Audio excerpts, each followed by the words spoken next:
ইবাদতের জগতে সবচেয়ে দামি ইবাদত হলো সিয়াম। সিয়াম মানে রোজা, আমরা যেটা বলি।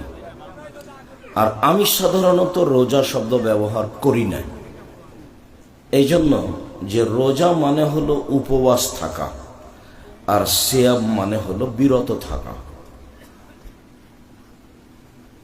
ফজরের আজান থেকে নিয়ে সূর্য ডুবা পর্যন্ত খাওয়া পান করা, যাবতীয় অপছন্দ কথা ও কর্ম, স্ত্রী মিলন, এগুলি থেকে বিরত থাকার নাম হলো সিয়াম। অবশ্যই রোজা আর সিয়াম এক নয়, যদিও আমরা রোজা বলেই বুঝে থাকি সিয়ামকে। সম্মানিত দিনী ভাই বোন, অপছন্দ কথা কর্মের সাথে জড়িয়ে থাকলে মানুষ সিয়াম থাকে না, মানুষ তখন রোজা থাকে, উপবাস থাকা, তখন আর নেকি হয় না, তখন শুধুমাত্র না খেয়ে থাকা হয়। বলছিলাম, ইবাদতের জগতে সবচেয়ে দামি ইবাদত হলো সিয়াম। কয়েকটা প্রমাণ পেশ করি। তার এক নম্বর প্রমাণ হলো, সব ইবাদতের নেকি আল্লাহ ফেরেশতা দিয়ে দিতে বলবেন। হজ, আল্লাহ বলবেন ফেরেশতাকে নেকি লিখে দাও। সালাত, আল্লাহ বলবেন ফেরেশতাকে নেকি লিখে দাও। দান খায়রাত, তাসবিহ তাহলিল, জিকির আজকার, আল্লাহ ফেরেশতাকে বলবেন নেকি লিখে দাও। তবে সিয়াম, আল্লাহ তাআলা বলেন ফাইনাহু লি ওয়া আনা আজিজু বিহি, সিয়াম আমার ব্যাপার, প্রতিদান আমি দিব। সিয়াম থেকে কিন্তু 200-400 নেকি পাওয়া যায় না। আর সিয়ামের ফলাফল এরকম নয়। আল্লাহ রাসূল বলছেন, মান সামা ইয়াওমান ফি সাবিলিল্লাহ বা'দাল্লাহু ওয়াজহান নার সাবিনা খরিফা। কেউ যদি আল্লাহকে সন্তুষ্ট করার জন্য একদিন সিয়াম থাকে, তাহলে তাকে আল্লাহ জাহান্নাম থেকে 70 বছরের পর দূরে সরিয়ে দেবেন। ও যে সিয়াম পালন করে নেকি পেল, এ কথা নাই। সিয়াম পালন করে যে তার অতীতের পাপ ক্ষমা হয়ে গেল, এ কথা নেই। আবার বলছেন, কে যদি একদিন সিয়াম পালন করে, তাহলে তাকে জাহান্নাম থেকে 100 বছরের পর দূরে সরিয়ে দেওয়া হবে। আবার বলছেন, কে যদি সিয়াম পালন করে, তো জাআলা বাইনাহু ওয়া বাইনান নারি কামা বাইনাস সামাই ওয়াল আরজ, তার মাঝে এবং জাহান্নামের মাঝে 500 বছরের পথ ব্যবধান করা হবে। সব মিলে কি নেকি মনে হলো না জান্নাত মনে হলো? জান্নাত। সিয়ামের বিনিময়ে আল্লাহ তাআলা নিজে হাতে দিবেন, কোনো ফেরেশতাকে দিতে দিবেন না। যার কারণেই ইবাদতের জগতে সবচেয়ে ভিন্ন ধরনের ইবাদত হলো সিয়াম। এর কারোর সাথে মিল নেই। সাহল ইবনে সাদ রাদিয়াল্লাহু তাআলা আনহু বলেন, আল্লাহর নবী বলেছেন, জান্নাতের দরজা 8টি, জাহান্নামের দরজা 7টা, আর জান্নাতের 8টা।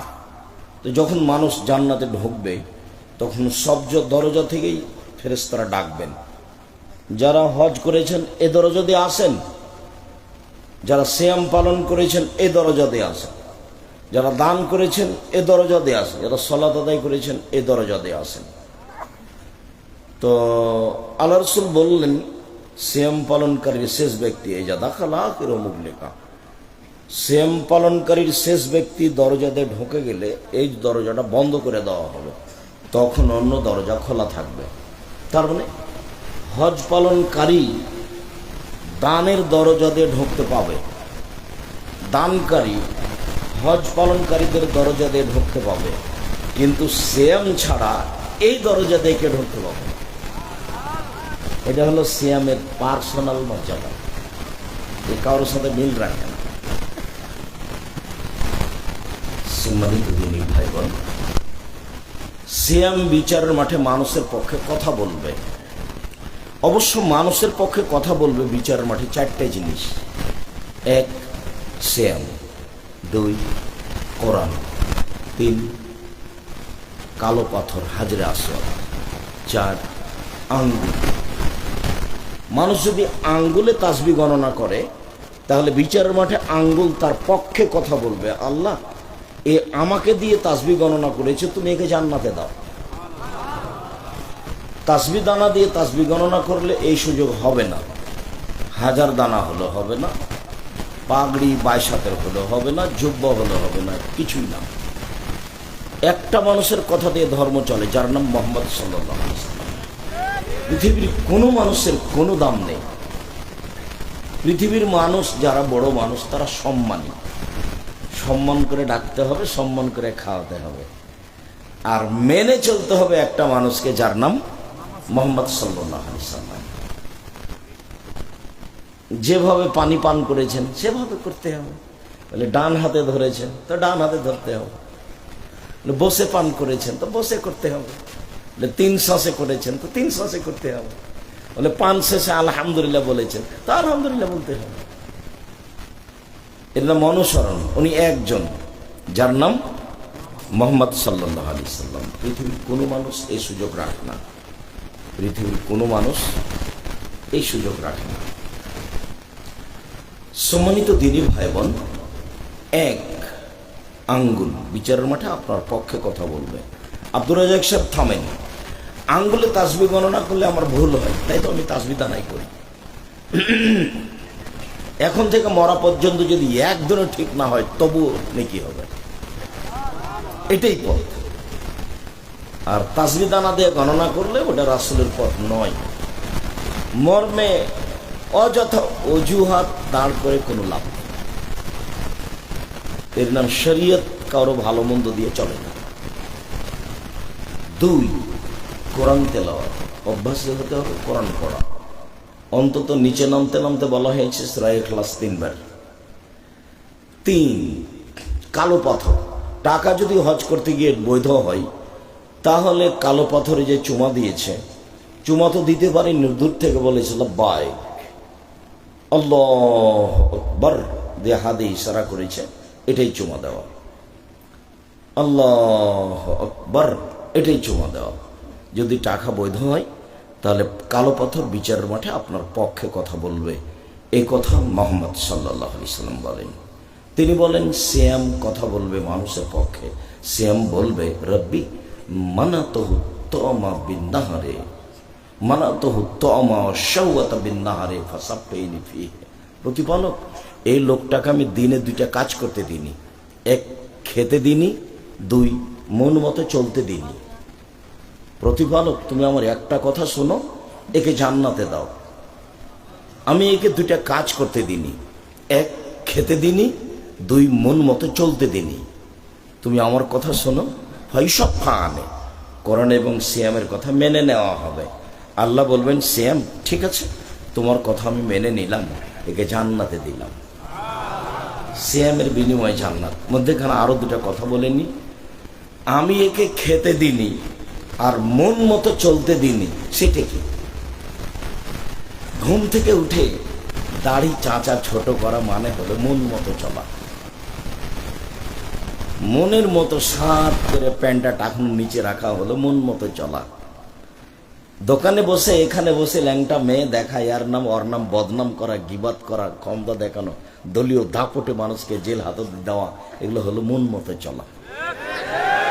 সুদ ঘুষ খাওয়া হলো মন মতো চলা। তো মন মতো চলে যে সে জাহান্নামে যাবে, অন্য হাদিসে বলা হয়েছে। তা আমি ওকে মন মতো চলতে দিনি, আমার কথাটা শোনো, একে জান্নাতে দাও। তো যারা এগুলো করে তারা তো আর সিয়াম থাকে না, রোজা থাকে। রোজা মানে উপবাস থাকা। মানুষের বদনাম করে সিয়াম থাকা যায় না। মিথ্যা সাক্ষী দিয়ে মানুষের প্রতি জুলুম করে জেল হাজতে দিয়ে সিয়াম থাকা যায় না। ও রোজা থাকে। ও কি থাকে? রোজা থাকে। নগ্ন পোশাক পরে একজন মহিলা সিয়াম থাকতে পারে না, রোজা থাকতে পারে।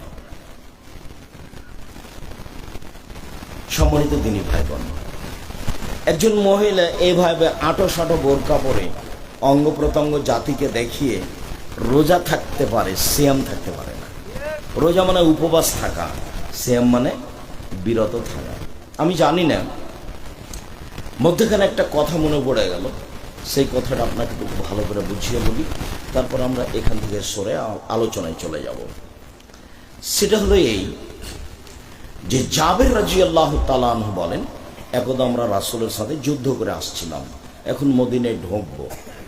তো আল্লাহ রসুল বলছেন যে এই তোমরা সবাই থামো, সকালে ঢুকবো। তা আমি জাবের বললাম, আল্লাহ নবী আমি নতুন বিবাহ করেছি, আমাকে একটু বাড়ি যেতে অনুমতি দেন। তখন আল্লাহ রসুল অন্যদিকে কথা বলতে লাগলেন, ও তুমি নতুন বিবাহ করেছো, তো তালাক প্রাপ্তা মেয়ে বিবাহ করেছো না কুমারী মেয়ে বিবাহ করেছো? তা আমি বললাম যে তালাক প্রাপ্তা মেয়ে বিবাহ করেছি। ওর বিবাহ হয়েছিল, তার স্বামী তাকে তালাক দিয়েছে, আমি তাকে বিবাহ করেছি। আল্লাহ রসুল বলেন, হাল্লা বিক্রান্ত তুলায় বোকা, তুমি কুমারী মেয়ে কেন বিবাহ করলে না? তুমি তার সাথে খেলতে, তোমার সাথে খেলতো। তুমি কুমারী মেয়ে কেন বিবাহ করলে না? তুমি তার সাথে খেলতে, তোমার সাথে খেলতো। এইগুলো যখন আল্লাহ রসুল বললেন, তখন জাবের বলছেন, আল্লাহ নবী শোনেন, আমার আব্বা উহুদের যুদ্ধে শহীদ হয়েছেন, 9 জন মেয়ে রেখে আমার 9 জন বোন আছে। আকরাফান উজাবিজাবিসলাহুন্না, আমার বোনদের সমবয়সের কম বয়সের মেয়েকে আমি বিবাহ করা পছন্দ করিনি 4টা কারণে। আল্লাহ রসুল শোনেন, আমার আব্বা উহুদের যুদ্ধে শহীদ হয়েছেন, 9 জন মেয়ে রেখে আমার 9 জন বোন আছে। তো আমার বোনদের সমবয়সের মেয়েকে আমি বিবাহ করা পছন্দ করিনি 4টা কারণে। 1, লেতুয়াল্লে মোহন, আমার স্ত্রী আমার বোনদেরকে বিদ্যা শিখিয়ে দিবে। তো কম বয়সের হলে এটা পারবে না, একটু বয়স লাগবে, বুদ্ধি লাগবে, হুঁশ বুদ্ধি লাগবে, এই জন্য আমি কুমারী মেয়েকে বিবাহ করিনি। 2, বলে তুয়ার দেবাহন, আমার স্ত্রী আমার বোনদেরকে শিষ্টাচার শিখিয়ে দিবে। শিষ্টাচার, কম বয়সের মেয়ে হলে এগুলো পারবে না, সেই জন্য আমি একটু বয়সের মেয়ে, তালাক প্রাপ্তা মেয়েকে বিবাহ করেছি। 3, বলে তুরাজ্জেলা হন, আমার স্ত্রী আমার বোনদের মাথার চুল চিরুনি করে সাজগোজ করে রাখবে। কম বয়সের মেয়ে হলে এগুলো করতে পারবে না, এই জন্য আমি বেশি বয়সের মেয়ে বিবাহ করেছি। 4, বলে তাকুমা আলাইহিন না, আমার স্ত্রী আমার বোনদেরকে পাহারা দিবে। আমার স্ত্রী আমার বোনদের পাহারাদার।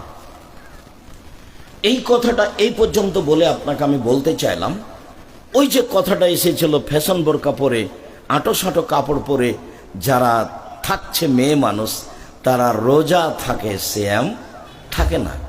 ওই কথাটা বলতে গিয়ে চট করে এটা মনে পড়েছে। তো এখন আপনার মেয়েটার নখ বড় আছে, নখে মেহেদি দেওয়া নেই, নেইল পালিশ দেওয়া আছে। তো এখন কি আপনি চাচা ওর না পিতে? আপনার স্ত্রী কি ওর সৎ মা না আসলেই মা? যদি মা হয় তাহলে তো পাহারাদার। মা হলে কয়টা জিনিস লাগবে? 4টে। 1, শিক্ষা দিতে হবে। 2, শিষ্টাচার শিখাতে হবে। 3, সাজগোজ করে রাখতে হবে। 4, পাহারা দিতে হবে। তো আপনার মেয়ের নখ যদি বড় থাকে আর যদি নখে নেইল পালিশ থাকে, তাহলে হয় আপনার স্ত্রী তার খালা, না হয় তার সৎ মা। মা হিসেবে দায়িত্ব পালন করেনি, মা তো ভিন্ন জিনিস। আর আপনি স্বামী হিসেবে দায়িত্ব পালন করেনি, আপনি রাসূলের কথা মানেন না। আল্লাহ রাসূল বলছেন, ইয়া মাশারা শাবাব মান ইসতাতা মিনকুম বাত ফালিয়াতাজাওয়াজ। এই যুবক শোনো, যাদের তোমার ক্ষমতা আছে সে যেন বিবাহ করে। ক্ষমতা, ক্ষমতা কি জিনিস? 1, মোহর দেওয়ার ক্ষমতা। 2, শারীরিক ক্ষমতা। 3, কন্ট্রোল ক্ষমতা। ওকে আয়ত্তে রাখতে হবে। দেখুন আপনার বউ আপনার আয়ত্তে থাকে নাকি? কাপুরুষে দিন কাটায় লাভ নেই, পুরুষের মতো পুরুষ হতে হবে। 1, কোথায় গেছিলে? এভাবে দাঁত খুলে দেবে একবারে। এর নাম স্বামী। স্বামী হলে স্বামী হতে হবে। ও হলো মালিক, ও হলো দায়িত্বশীল। কাপুরুষের পরিচয় দিয়ে আর একজনের বদনাম করে সরকারের নাম উল্লেখ করে নিজের কোনো লাভ নেই। আপনি আপনারটা দেখবেন। চলেন কথায় ফিরে যাই। আমার স্ত্রী আমার বোনদেরকে শিষ্টাচার শিখাবে। শিষ্টাচার কি জিনিস? যেদিকে যাবেন খালি আল্লাহ নবী বলবেন শিষ্টাচার। দেখেন 2-3টা বাক্য ওখানে বলি। আল্লাহ নবী বলছেন, এই শোনো, মান কানাত লাহু জারিয়া, কারো যদি একটা কাজের মেয়ে থাকে, আল্লামাহা ফাসানা তালিমাহা, শিখিয়ে দিল, সুন্দর শিখিয়ে দিল। ওয়াদ্দাবাহা ফাসানা তাদিবাহা, শিষ্টাচার শিখিয়ে দিল, সুন্দর শিষ্টাচার শিখিয়ে দিল। শিষ্টাচার কি জিনিস? হাদিস তো বুখারী মুসলিম। আল্লাহ রাসূল বলছেন, এই শোনো, আনফিক আলা ইয়ালিক মিন তাওলিক ওয়ালা তারফানু আদাকা আসাকা আদাবান মিন আহলিক।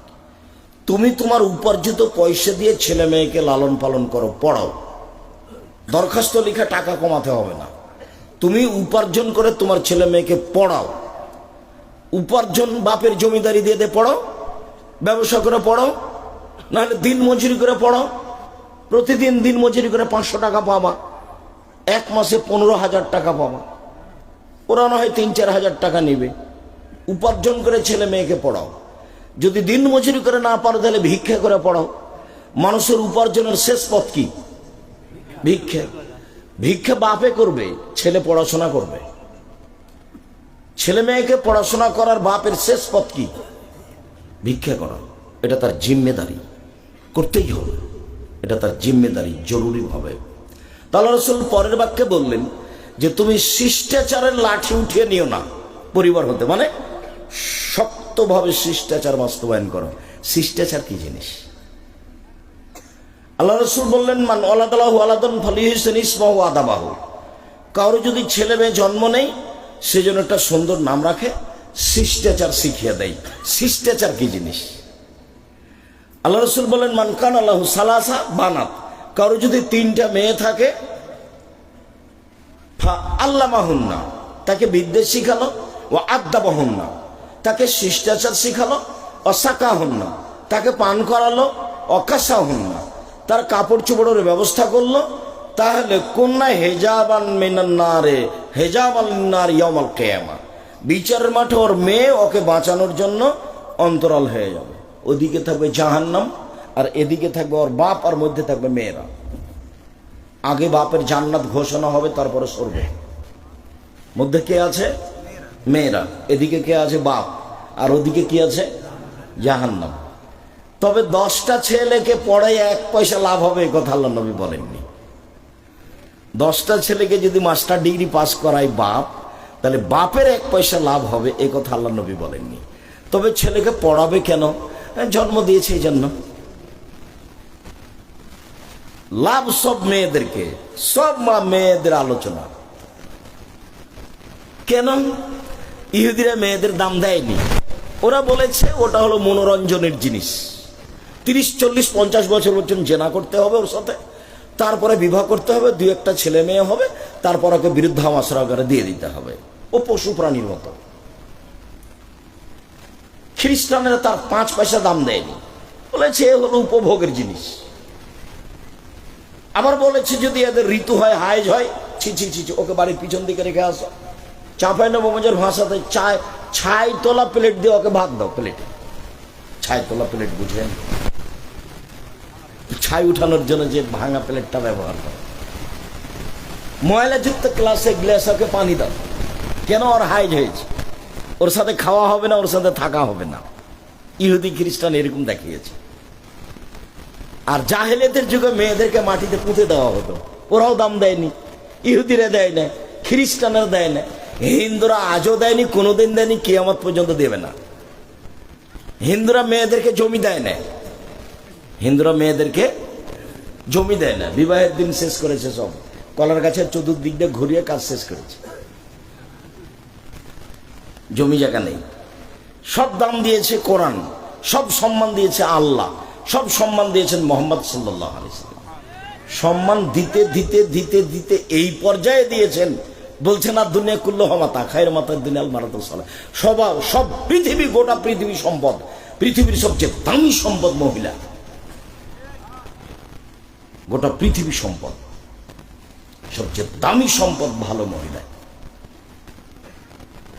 আমরা বলছেন সুখময় জীবনের জন্য 4টা জিনিস লাগে, তার 1 নম্বরে আলমারাতুস সালেহা, ভালো মহিলা।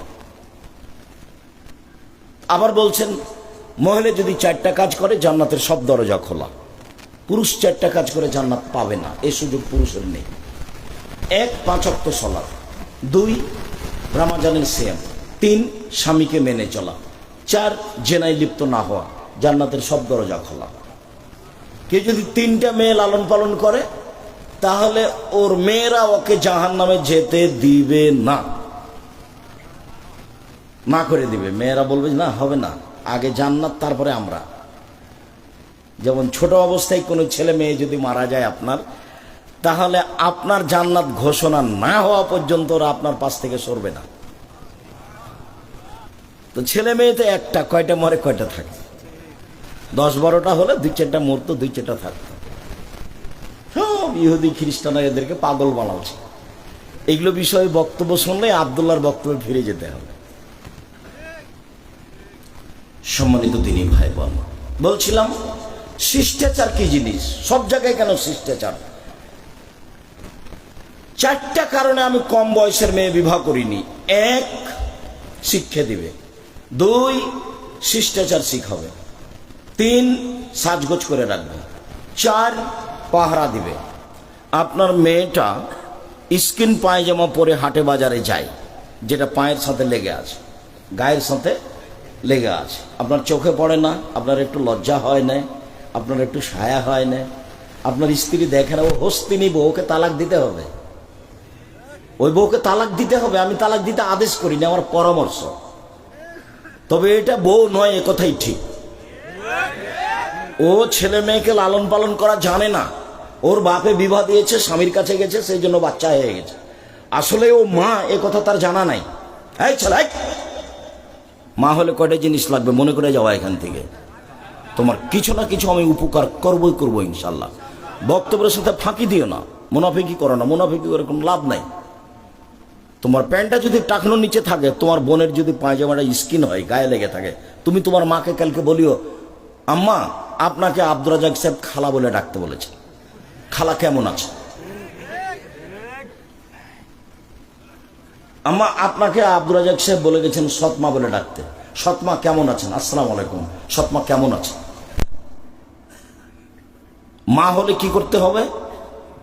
শিক্ষা দিতে হবে। সব শিক্ষা একরকম নয়, শিষ্টাচার শিখাতে হবে। সব শিষ্টাচার একরকম নয়।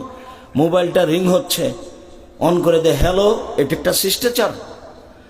অন করে দে আসসালামু আলাইকুম, এটা একটা শিষ্টাচার। দুটো এক নয়। এক গ্লাস পানি আপনি আমাকে দিলেন, আমি বললাম থ্যাংক ইউ। আপনি আরেকজন মৌলানা সাহেবকে দিলেন, মৌলানা সাহেব বলেন জাজাকাল্লাহ খায়ের। দুটাই শিষ্টাচার, দুটো এক নয়। দাম আছে শিষ্টাচারের। ভাত দাবাহ ভাসানা তাদি বাহা, শিষ্টাচার শিখিয়ে দিল, সুন্দর শিষ্টাচার শিখিয়ে দিল। আমি লন্ডন সফরে সাউথ হলে জুমার খুতবা দিয়ে নিচে নামছি, তাই একটা লোক দৌড়িয়ে এসে বাচ্চা নিয়ে এসে বলছে একটু দোয়া করে দেন, একটু দোয়া করে দেন। তো আমি মাথায় হাত দিয়ে দোয়া করতে দেখছি, মাথার চুল বাম দিকতে এইভাবে কাটা আছে, 3টে কেঁচি মারা আছে। তা আমি বললাম যে ওর মা মনে হয় চুল ছাড়তে জানে, দিচ্ছিল, ছেলে দিচ্ছিল, এরকম হয়ে গেছে। ছেলে মনে হয় দিচ্ছে না। ওই আবদুল্লাহর ছেলে আছে মোহাম্মদ, ওকে যদি নাপিতের কাছে নিয়ে যাওয়া হয় তো খালি হইচই লাগিয়ে দেন, না না আমার দাদি, আমার দাদি, আমার দাদি। ওর দাদিকে চুল ছেড়ে দিতে হবে। তা এরকমই কিছু হবে। তো এই কথা বলেই আমি এখন নিচে নেমে ঘুরছি, তো চুল ছাড়া সাইনবোর্ড দেওয়া আছে ওখানে, দেখি এরকম দাগ দেওয়া আছে। তা আমি বললাম জনাব, লন্ডনে এসেছি উপার্জন করে খেতে, আদর্শ বিক্রি করতে আসিনি। এখানে বহু ছেলে দেখবেন মাথার চুল ওপরে আছে, শুধু খালি সব জিনিস কাটা আছে, ওটা খেলোয়াড়ের। তুমি কখন কখন ইহুদি হয়ে গেছে গো, তোমার মা দেখে না? এই ছেলে, তোমার বাপ নেই? তোমার বাপকে চাচা বলে ডাকো। এই ছেলে, তোমার বাপকে চাচা বলে ডাকবে। আব্দুর রাজাক সাহেব বলে গেছে, বাপ হলে বাপ হতে হবে। শত হাদিস আছে এই ব্যাপারে, বাপ হলে বাপ হতে হবে।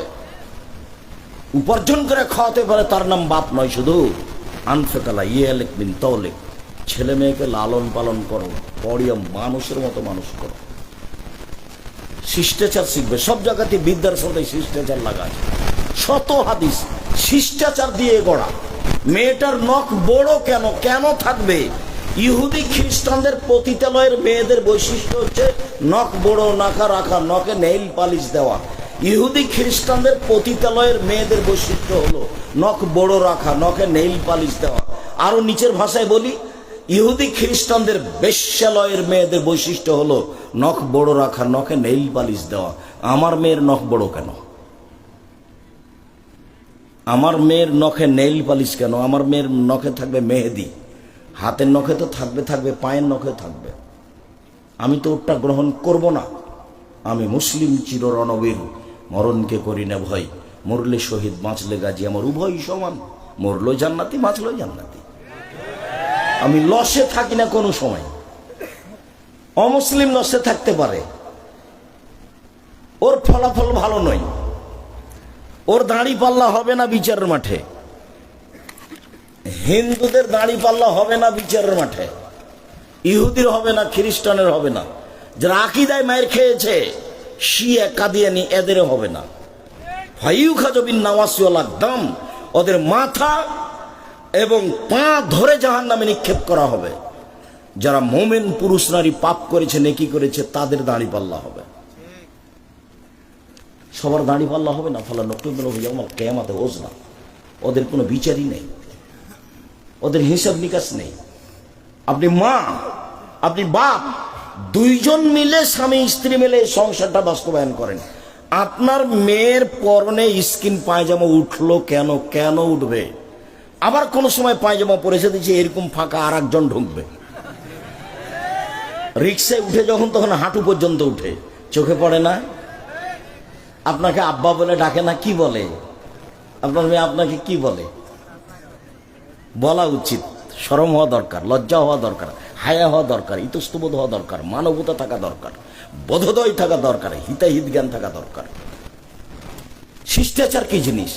বাচ্চাটাকে আপনার স্ত্রী পায়জামা পরাচ্ছে, জামা গায়ে দেওয়াচ্ছে, কোন হাতটা আগে ঢোকাবে? ডান হাত। প্যান্টটা পরাচ্ছে, কোন পাটা আগে ঢোকাবে? ডান পাটা। শিষ্টাচার। জুতাটা পরাচ্ছে, কোন পায়েটা পরাবে? ডান পায়েটা। বাচ্চাটাকে ঘুমাচ্ছে, কোন কাতে ঘুমাবে? ডান কাতে। বাচ্চাটা পানি খাচ্ছে, কোন হাতে বলবে? ডান হাতে। আপনার স্ত্রী দরজাটা বন্ধ করছে, কিভাবে বলবে? বিসমিল্লাহ। এর নাম শিষ্টাচার। ধর্ম বিক্রি করে এখানে আর একজনের নীতিতে যাচ্ছেন ভুল হিসাবে। এক মিনিট, আল্লাহ নবী বলছেন আমার উম্মত ইহুদি খ্রিস্টানদের সাথে মিশে যাবে নিয়ম নীতিতে, কৃষ্টি কালচারে, চলাফেরাতে এমন ভাবে মিশে যাবে ডান হাতের বিঘত যেমন বাম হাতের সমান, এভাবে মিশে যাবে। এই ছেলে, তুমি বুঝতে পারছো না যে খেলোয়াড় তো ব্রাজিলের, চুল এভাবে ছোট করেছে, তো আমি কেন এভাবে ছোট করলাম? তোমার মাথার চুল তুমি বুঝতে পারো না? 2-4 বছর আগে, 2 বছর আগে এভাবে ছাড়তে? আমার উম্মত ওদের সাথে মিশে যাবে, ডান পায়ের জুতা যেমন বাম পায়ের সমান, চাল চলনে, কথা কাজে, কর্মে। এবার তিনি ভাষাগত নিচে নামতে লাগলেন দুঃখ করে। পৃথিবীর মানুষ শুনে রেখো, আমার উম্মত ইহুদি খ্রিস্টানদের সাথে মিশে যাবে। মিশতে মিশতে ওরা যদি মায়ের সাথে জেনা করে থাকে, আমার উম্মত মায়ের সাথে জেনা করবে। যার কারণে তো এইভাবে প্যান্ট পরতে, এইভাবে টাই পরতে, এইভাবে নখ কাটতে, রাখতে, এইভাবে নেল পালিশ দিতে ভালো লাগে, এইভাবে স্কুল কলেজ চালাতে ভালো লাগে, যার কারণে গুড মর্নিং ভালো লাগে, যার কারণে থ্যাংক ইউ ভালো লাগে। ওর সাথে তো আমার আদর্শের মিল নাই। আল্লাহ নবী বলছেন দিন রাত তার বিরোধিতা করো। সম্মানিত তিনি ভাই বোন, আপনারা স্বামী স্ত্রী দুইজনে এমনি সময় কাটাতে পাবেন না। পুরো জীবনটা ছেলে মেয়ে নিয়ে, ঘুম থেকে নিয়ে ঘুম ওঠা পর্যন্ত সব রাসূল সাল্লাল্লাহু আলাইহি ওয়াসাল্লামের শিষ্টাচার খুঁজে খুঁজে তলিয়ে তলিয়ে দেখতে হবে। ওদের সাথে মিল খাবে না। ওরা পৃথিবী যখন দখল করে আছে তখন মুহাম্মদ সাল্লাল্লাহু আলাইহি ওয়াসাল্লাম এসেছেন এবং সব নিয়ম নীতি উল্টে দিয়েছে। বলছে যে মুহাম্মদ সাল্লাল্লাহু আলাইহি ওয়াসাল্লাম যে আমাদের সবই উল্টিয়ে দিল। আরে পেশাব করলেও ও মহিলাদের মতো করে আর করে পেশাব করে। পেশাবের বলে নিয়ম আছে, পেশাব করতে বসলে দোয়া পড়তে হবে, ডান হাত দিয়ে পবিত্রতা অর্জন করা যাবে না। মুহাম্মদ সাল্লাল্লাহু আলাইহি ওয়াসাল্লাম এত ছোট কথা বলে, জি এ কি করে নবী হতে পারে? এত ছোট কথা বলে। সালমান ফার্সি জানো মুহাম্মদ সাল্লাল্লাহু আলাইহি ওয়াসাল্লাম এভাবে পেশাব করা শিখায়, পায়খানা করা শিখায়? জি, আমাদের নবী মুহাম্মদ সাল্লাল্লাহু আলাইহি ওয়াসাল্লাম বলেছেন কেবলা মুখী হয়ে পেশাব পায়খানা করা যাবে না। জি, আমাদের নবী মুহাম্মদ সাল্লাল্লাহু আলাইহি ওয়াসাল্লাম বলেছেন বসে পেশাব পায়খানা করতে হবে। জি, আমাদের নবী মুহাম্মদ সাল্লাল্লাহু আলাইহি ওয়াসাল্লাম বলেছেন পেশাব পায়খানার পরে পানি দিয়ে পবিত্রতা অর্জন করতে হবে। জি, আমাদের নবী মুহাম্মদ সাল্লাল্লাহু আলাইহি ওয়াসাল্লাম বলেছেন, পেশাব পায়খানা পবিত্রতা অর্জন করার সময় বাম হাত ব্যবহার করতে হবে, ডান হাত নয়। জি, আমাদের নবী মুহাম্মদ সাল্লাল্লাহু আলাইহি ওয়াসাল্লাম বলেছেন, লিঙ্গ ধরার সময়, স্পর্শ করার সময় বাম হাত দিয়ে ধরতে হবে, ডান হাত নয়। জি, আমাদের মুহাম্মদ সাল্লাল্লাহু আলাইহি ওয়াসাল্লাম বলেছেন, পানি না থাকলে ঢেল, 3টি ঢেল দিয়ে পবিত্রতা অর্জন করতে হবে, টিস্যু পেপার দিয়ে পবিত্রতা অর্জন করতে হবে। জি, আমাদের নবী মুহাম্মদ সাল্লাল্লাহু আলাইহি ওয়াসাল্লাম বলেছেন, হাড় দিয়ে পবিত্রতা অর্জন করা যাবে না, কয়লা দিয়ে পবিত্রতা অর্জন করা যাবে না। এক টানা সালমান ফার্সি বলতে লাগলেন পবিত্রতা। ওদের টয়লেটে পানির ব্যবস্থা নেই, ইহুদি খ্রিস্টানদের টয়লেটে পানির ব্যবস্থা নাই, পবিত্রতা লাগবে না, কুকুর প্রিয় মানুষ ওরা। আমি এখন ওই বার্মিংহামের ট্রেন স্টেশনে যাচ্ছি, বলছে সাহেব টয়লেটে যেতে হবে। বলছি টয়লেটে যাবে, পানির ব্যবস্থা নাই, যে কি করতে হবে? বলে টিস্যু ব্যবহার করে পবিত্রতা অর্জন করতে হবে। তুমি ওর সাপ দিয়েছো, তোমার পিঠে তোমার একটা গেঞ্জি আছে, পিছন দিকে 47 লিখা আছে, তোমার গায়ে একটা গেঞ্জি আছে, তার পিছনে 10 লিখা আছে, তোমার 10 দেখে দিয়ে আমার নামাজ শেষ, এমন বিশাল করে লেখা আছে। এরই নাম হলো ওদের কৃষ্টি কালচার। আমাদের ছেলে মেয়ে কি করবে? এমন ভাবে স্কিন পায়জামা পরেছে আমার মেয়ে, যে শরীহাত তো দেখা যাচ্ছে, লজ্জা স্থান বোঝা যাচ্ছে। তখনও আপনি বাপ, তখনও আপনি মা। জি না, বলুন দুঃখিত। বাপ দেখবেন, 1 মিনিট কথা মধ্যেখানে ঢুকতে আমার লম্বা হয়, 1 মিনিট বাপ দেখবেন। দেখেন বাপ কাকে বলে। আয়েশা রাদিয়াল্লাহু তাআলা আনহা বলেন, আমরা এক যুদ্ধ থেকে আসছিলাম, হঠাৎ করে আমার গলার হাড়টা হারিয়ে গেল, খুঁজে পাই না। সলাতের টাইম হয়ে গেছে, নামাজের টাইম হয়ে গেছে, পানি নেই, অজুও করতে পারি না, যেতেও পারি না। সব মানুষ বিপদে পড়ে গেল, 1200-1400 মানুষ, পানি নাই, অজু করব কি করে? এখানে যেতেও পারি না, হার খুঁজে পাই না। জনগণ আমার আব্বাকে বলল, জানেন কি ঘটিয়েছে আপনার মেয়ে? কি ঘটিয়েছে? আপনার মেয়ে তো হার হারিয়েছে, যার কারণে তো আমরা খুঁজে পাই না, যেতেও পারি না, তাই মানুষগুলির এত সমস্যা ঘটিয়েছে। জি, আয়েশা রাদিয়াল্লাহু তাআলা আনহা বলছেন, আমার আব্বা আমার কাছে আসলেন, আবু বকর সিদ্দিক আমার কাছে আসলেন, আমার কোমরের উপরে এত জোরে একটা কিল মারলেন। ওই সময় আমার স্বামী আমার উরু রানের উপরে মাথা দিয়ে ঘুমিয়েছিল। আমার স্বামী আমার উরু রানের উপরে মাথা দিয়ে ঘুমিয়েছিল। যদি আমার স্বামী আমার উরু রানের উপরে মাথা দিয়ে না ঘুমাতেন, তাহলে মায়ের চোটে, মায়ের কারণে আমি দূরে সরে যেতাম। 1 মিনিট, এই ছেলে, এটা বাংলাদেশি স্বভাবে, বাংলাদেশি বিধি বিধানে, জামাই যদি মেয়ের উরু রানের উপরে মাথা দিয়ে ঘুমায়, আর শ্বশুর মেয়ের বাপ যদি ওদিকে গিয়ে দেখে, তাড়াতাড়ি ভাবে ঘুরে আসবে। কথা মনে হয় আমি বুঝাতে পারিনি। মেয়েকে কিছু বলবে, এই জন্য যাচ্ছে, গিয়ে দেখছে যে জামাই মেয়ের উরু রানের উপরে মাথা দিয়ে ঘুমিয়ে আছে। এখন কিছু বলা বাদ দিয়ে বাপ কি করবে? পাল্টা ঘুরে আসবে। এটা হলো বাংলাদেশি স্বভাব। ওই অবস্থাতেই মেরে দিলেন কয়েকটা কিল, এত জোরে মারলেন, মায়ের কারণে দূরে সরে গিয়ে সবচেয়ে বড় মানুষে মারলেন পৃথিবীর ইতিহাসে। নবী রাসূল বাদ দিয়ে আদম থেকে নিয়ে কিয়ামত পর্যন্ত আবু বকর সিদ্দিকের চেয়ে কোনো দামি মানুষ জন্ম নেয়নি, নিবেও না। আবু বকর সিদ্দিক রাদিয়াল্লাহু তাআলা আনহু মানুষ হিসেবে সবচেয়ে দামি মানুষ, উনি মারলেন। আর যাকে মারছেন পৃথিবীর ইতিহাসে সবচেয়ে দামি মহিলা, ইনি হলেন আয়েশা রাদিয়াল্লাহু তাআলা আনহা। আর যার সামনে মারলেন উনি হচ্ছেন পৃথিবীর সবচেয়ে দামি, উনি হলেন মুহাম্মদ সাল্লাল্লাহু আলাইহি ওয়াসাল্লাম। এবার শ্বশুরে মারলেন, বাপে মারলেন, পূর্ণ যুবতী মেয়েকে মারলেন, বিবাহদারী মেয়েকে মারলেন, জামাইয়ের সামনে মারলেন, দিন দুপুরে খোলা মাঠে মারলেন, পৃথিবীর সবচেয়ে বড় মানুষে মারলেন, পৃথিবীর সবচেয়ে বড় মহিলাকে মারলেন, পৃথিবীর সবচেয়ে বড় মানুষের সামনে মারলেন, বিবাহদারী মেয়েকে মারলেন, পূর্ণ যুবতী মেয়েকে মারলেন, জামাইয়ের সামনে মারলেন, হাত দিয়ে মারলেন। এত বড় বাপে এত বড় বেটিকে, এত বড় জামাইয়ের সামনে বিবাহদারী মেয়েকে হাত দিয়ে মেরে দিলেন। ভুল কোথায়? এটা হারিয়ে গেছে, খেয়াল করতে পারেননি এই জন্য। আর আপনার মেয়েটা স্কিন পায়জামা পরে চলে যায় স্কুল কলেজে, হাটে বাজারে, আপনি দেখতে পান, আপনি কিছুই বলেন না। আপনি আমার বাপ। আপনার মতো বাপকে বাপ বললে আমার খুব কষ্ট হয়, আপনার মরে যাওয়া উচিত। আপনার ছেলে মেয়েকে জামিয়া সালাফে পড়াবে ইনশাল্লাহ। জামিয়া সালাফে 5,000 ছেলে মেয়ে পড়াশোনা করে। কালকে যদি আরো 5,000 ছেলে মেয়ে চলে যায়, সমস্যা হবে না পড়ানোর ইনশাল্লাহ। 300 জন শিক্ষক শিক্ষিকা আছে। আপনি না থাকলে আমি পড়ানোর জিম্মেদারি নিলাম ইনশাল্লাহ। আপনার মতো বাপ আমি চাচ্ছিলেন, বেঁচে থাকার চেয়ে মরে যাওয়া ভালো। চিন্তা করবেন না কিভাবে পড়বে, এতিম লালন পালন করবে। বাংলাদেশের সর্ববৃহৎ,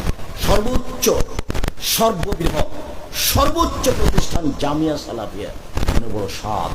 এদেশের মাটিতে আমি উন্নত মানের প্রতিষ্ঠান গর্ব করব ইনশাআল্লাহ, যেখানে ছেলে মেয়ে বাংলা, ইংরেজি, আরবি উন্নত মানের শিক্ষা অর্জন করে জাতির অন্যায়ের বিরুদ্ধে লড়বে, মুখে কলমে মিডিয়াই লড়বে। এই যে মুখে আছি, সামনে মিডিয়া আছে, কলম সাথে আছে, জীবন বাজি রেখে চেষ্টা চালাচ্ছি। আপনি এতিম, আপনার ছেলে মেয়ে এতিম হয়ে গেলে কোনো সমস্যা নেই, আপনি বেঁচে থাকেন, এটা আমি চাচ্ছি। পুরুষের মতো বেঁচে থাকেন। এই যে বাপ, যে 1 মিনিট, হাদিস বোখারি মুসলিম, এরই নাম বাপ। বাপ দেখতে যান, বক্তব্যের সঙ্গে মুনাফিকি করিয়েন না। বক্তব্যের সঙ্গে মুনাফিকি করে কোনো লাভ নেই। বক্তব্যের সঙ্গে মুনাফিকি করে কোনো লাভ নেই। তোমার বোন ফ্যাশন বোরকা পরে যাবে দিন রাত, তার নাম বোরকা। এটা তুমি দেখতে পাও না, তোমার বাপ দেখতে পায় না, তোমার মা দেখতে পায় না, এরই নাম মা, এরই নাম বাপ। সব করাতে পারলে মা হওয়া যায়। পাগলিও বাচ্চা প্রসব করাতে পারে, পাগলিও বাচ্চা প্রসব করাতে পারে। কিন্তু পাগলির বাচ্চা যখন পানি খায়, বাম হাতে গ্যাস ধরে, তখন পাগলি বলতে পারে না আম্মু ছি, আম্মু বাম হাতে শয়তান খায়, ডান হাতে ধরো, ডান হাতে ধরো, ডান হাতে ধরো। এই কথা পাগলি বলতে পারে না। কিন্তু আপনার স্ত্রীর সামনে যদি মাস্টার ডিগ্রি পাস, আপনার স্ত্রী মাস্টার ডিগ্রি পাস, ওর সামনে যদি আপনার মেয়ে বাম হাতে পানি খায়, তাহলে এ তো পাগলির চেয়ে খারাপ। থেকে রেখেছেন কেন? এ হলো হস্তিনী বউ। এ মাস্টার ডিগ্রি পাস নয় যে আপনার পরিবারকে কবর দিতে এসেছে। এ হলো হস্তিনী বউ, এ ভালো বউ নয়। আল্লাহ নবী বলছেন, 4টে জিনিস আছে যার, সুখময় জীবন তার। 4টে জিনিস আছে যার, সুখময় জীবন তার। 1, ভালো স্ত্রী, আমি বলিনি। 2, ভালো প্রতিবেশী। 3, একটা ভালো গাড়ি। 4, প্রশস্ত ঘর। এগুলো আমি বলিনি, এগুলো মোহাম্মদ সাল্লাল্লাহু আলাইহি ওয়াসাল্লাম। আর আপনি বলেন যে আমার বউ ভালো। আপনি শুধু বলতে পারেন যে মাস্টার ডিগ্রি পাস করেছে, কলেজে পড়ায়, হেডমাস্টারকে যে বলে ভাইয়া কেমন, হেডমাস্টারকে বলে। আর ব্যাংকে চাকরি করতে যাই, একটু 19-20 হলে ওকে তো সৃষ্টি এই জন্য করা হয়। আল্লাহ বলছেন, আমি আয়াতিহান খালাকালাকুম মিন আনফুসিকুম আজওয়াজান লিতাসকুনু ইলাইহা। পৃথিবীর মানুষ তোমাদের পাশ থেকে, তোমাদের মধ্যে থেকে, তোমাদের স্ত্রী থেকে সৃষ্টি করেছি। ওখানে তুমি শান্তি পাবা, তৃপ্তি পাবা। এই জন্য ও তোমাকে শান্তি দিবে, ও তোমাকে তৃপ্তি দিবে, ও তোমাকে সন্তান দিবে। এই জন্য আমি তাকে সৃষ্টি করেছি, ব্যাংকের জন্য না। সরকারি চাকরি করে পয়সা উপার্জন করবে, এই জন্য পয়সা তুমি উপার্জন করো শান্তি তৃপ্তির জন্য। 24 ঘন্টার মধ্যে চাকরি ছেড়ে দিতে হবে। ওই চাকরির 5 পয়সা দাম নেই। ওই চাকরি দিয়ে আপনার সংসার ধ্বংস হয়েছে। ওই চাকরি দিয়ে আপনার মেয়েটা স্কুল পায়জামা পড়তে শিখেছে। ওই চাকরি দিয়ে আপনার মেয়েটা বড় রেখেছে, আপনার বউয়ের চাকরি। আবার আপনার বউ হলো এলাকার চেয়ারম্যান, চা খেয়ে যায়, চা খেয়ে যায়। খারাপ লাগে না? আপনার শ্বশুর বেলা হাজি, আপনার বাপ নাকি হাজি, খারাপ লাগা তো দরকার। আপনি মুসলমান মনে করেন না নিজে? বুঝেও বোঝে না ওরা, অন্তর আছে বুঝে না, দেখেও দেখে না ওরা, চক্ষু আছে দেখে না, শুনেও শোনে না ওরা, কান আছে শোনে না। উলাইকা কাল আনাম, তারা পশু প্রাণীর মতো, তারা গরু ছাগলের মতো, তারা কুকুর শ্রীগালের মতো। বালহুম আযাল, বরং তার চেয়ে খারাপ।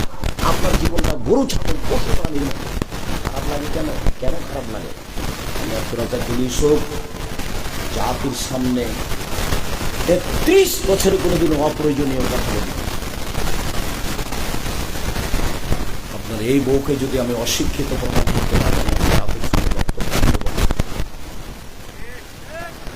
৩৩ বছরে কোনোদিন অপ্রয়োজনীয় বাক্য বলিনি কোনোদিন।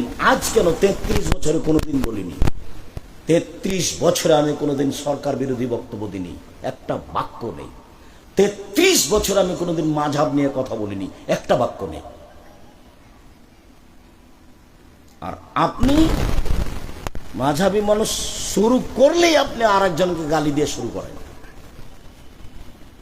আর একজনের বদনাম করে শুরু করেন। আমি তো বলছি, আমি আব্দুর রাজ্জাক বিন ইউসুফ আজকের বক্তব্য চ্যালেঞ্জ করিনি, পাবনার মাঠে ৩৪ বছরের সব বক্তব্য চ্যালেঞ্জ করলাম। একটা বাক্য পাবেন না আপনি। ওই পাতাই পড়ি না আমি, ওই পাতা আমি পড়ি না, ওই পাতা আমার বন্ধ করা আছে। আমাকে লোকে কি বলেছে তার উত্তর আমি দিই না। আমাকে একদিন এনাদের এলাকায় মুর্শিদাবাদ, ওটা মালদাতে, খুব চাপ দিয়ে বলছে যে আপনি একটু বলেন না, আপনার ব্যাপারে এত বলছে, আপনি একটু মুখ খুলবেন না? তো আমি বললাম যে আমাকে যদি ধুয়ে রেখে দেয় তবু আমি মুখ খুলব না। বলতে বলতে যেগুলো ধুয়ে দেয় তবু আমি বলবো না। কেউ যখন আমাকে খুব গালি দেয়, দিতে দিতে যখন কথা শেষ করে, তখন আমি আবার রিং দিয়ে বলি, ভাইজান গালি কি আরো বাকি ছিল? আমার মনে হলো যে আপনার টাকা শেষ হয়ে গেছে নাকি, মনে হয় গালি শেষ হয়নি। তা আপনার যদি আরো থাকে তো গালি দিয়ে নেন, যা আপনার মন চাই বলে নেন। আমি তার কথার উত্তর দিলেন। সম্মানিত তিনি ভাই বোন, নফল সেম রাখেন একদিন থেকে 15 শাবান পর্যন্ত।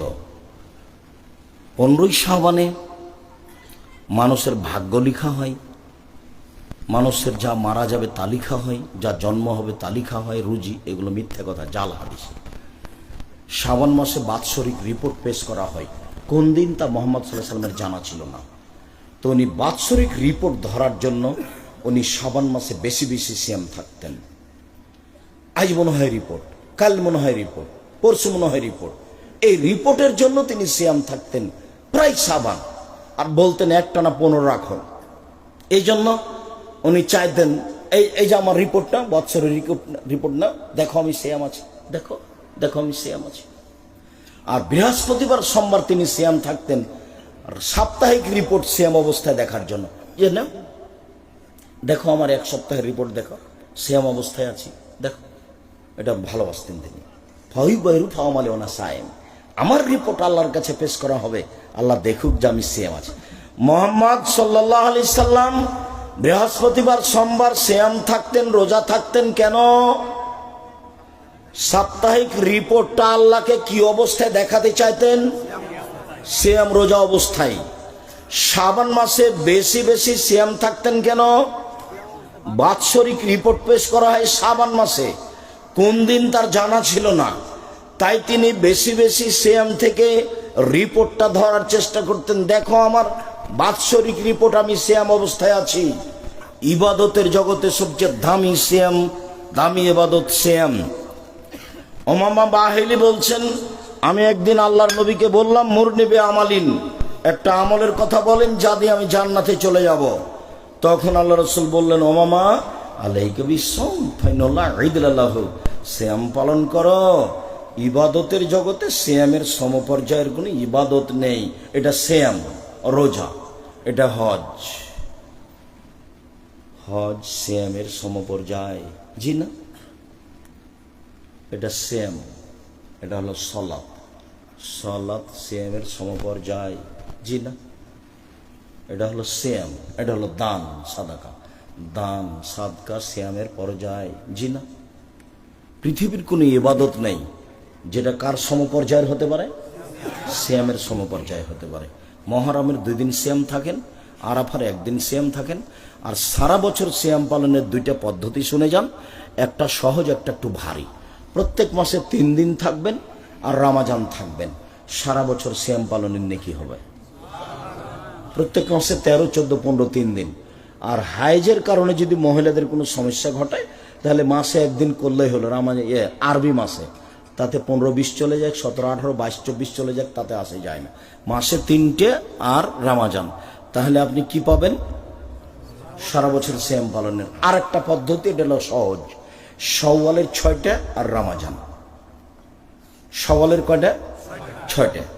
যাদের হায়েজের কারণে রমজানের রোজা ছুটে গেছে, তাকে আগে ফরজটা করতে হবে, এই কথা বাতিল। ওর যে হায়েজের কারণে রমজানের ফরজটা ছুটে গেছে, ও যেদিন পারবে সেদিন করবে, 2 বছর 6 মাস পরে, সেটা তার জন্য আল্লাহর রাসূল অনুমতি দিয়ে দিয়েছে। কিন্তু শাওয়াল পার হয়ে গেলে এগুলো আর করা যাবে না। অতএব পুরুষ নারী সবাই খুব চেষ্টা করে থাকবে শাওয়ালের 6টা আর রমজান, সারা বছর সিয়াম পালন করলো। নবীগণ খুব চেষ্টা করতেন সিয়ামের। দাউদ আলাইহিস সালাম একদিন সিয়াম থাকতেন, একদিন এমনি থাকতেন, একদিন সিয়াম থাকতেন, একদিন এমনি থাকতেন। আমাদের নবী মুহাম্মদ সাল্লাল্লাহু আলাইহি ওয়াসাল্লাম একদিন সিয়াম থাকতেন, 2 দিন এমনি থাকতেন, একদিন সিয়াম থাকতেন, 2 দিন এমনি থাকতেন। সম্মানিত দিনী ভাই বোন, পাপের জগতে সবচেয়ে ভিন্ন ধরনের পাপ হলো সুদ। সুদের পাপের যে ভাষা উল্লেখ হয়েছে, এই ভাষা পৃথিবীর আর কোনো পাপের জন্য উল্লেখ হয়নি। অবাক হতে হয়। মদ খেলে তার ভাষা উল্লেখ হয়েছে, তবে সুদের মতো নয়। কেউ যদি একবার মদ খায়, তাহলে 40 দিন আল্লাহকে নিজের দিকে করতে পারবে না। হ্যাঁ, এটা ভারী, কিন্তু সুদের পাপের মতো ভাষা নয়। কেউ যদি একদিন নেশাদার দ্রব্য, বিড়ি, তামাক, জর্দা, সিগারেট, গুল, নেশাদার দ্রব্য খাই পান করে, তাহলে 40 দিন তার নামাজ কবুল হবে না।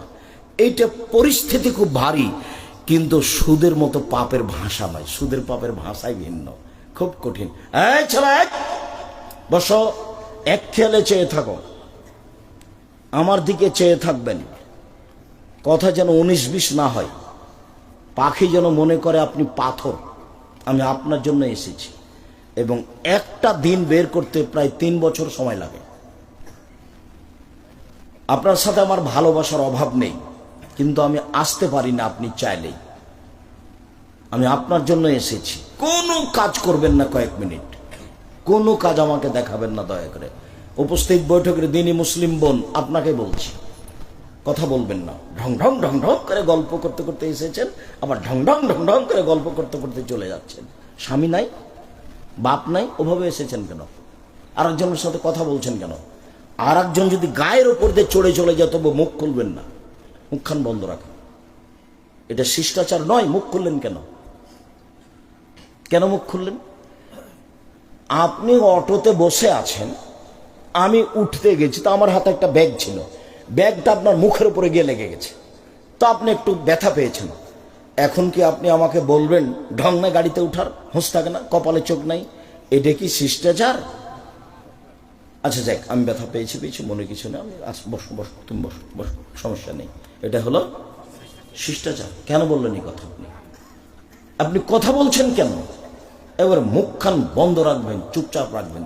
আরেকজন গায়ের উপর দিয়ে চড়ে চলে যাক, যাক, মুখ খুলবেন না। শিষ্টাচারের দরকার আছে, এর নাম শিষ্টাচার। ভালো কথা, ভালো কর্মের নাম হলো শিষ্টাচার।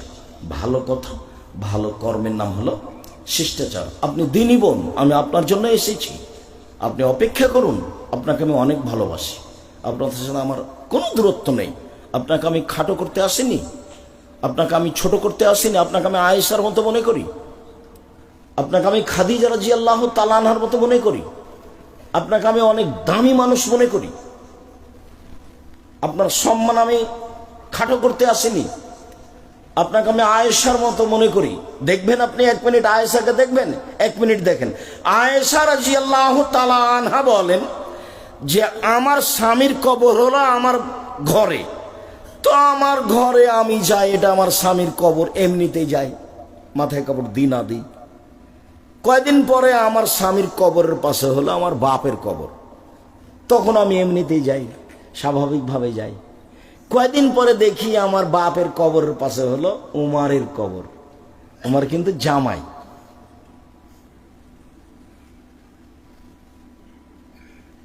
তো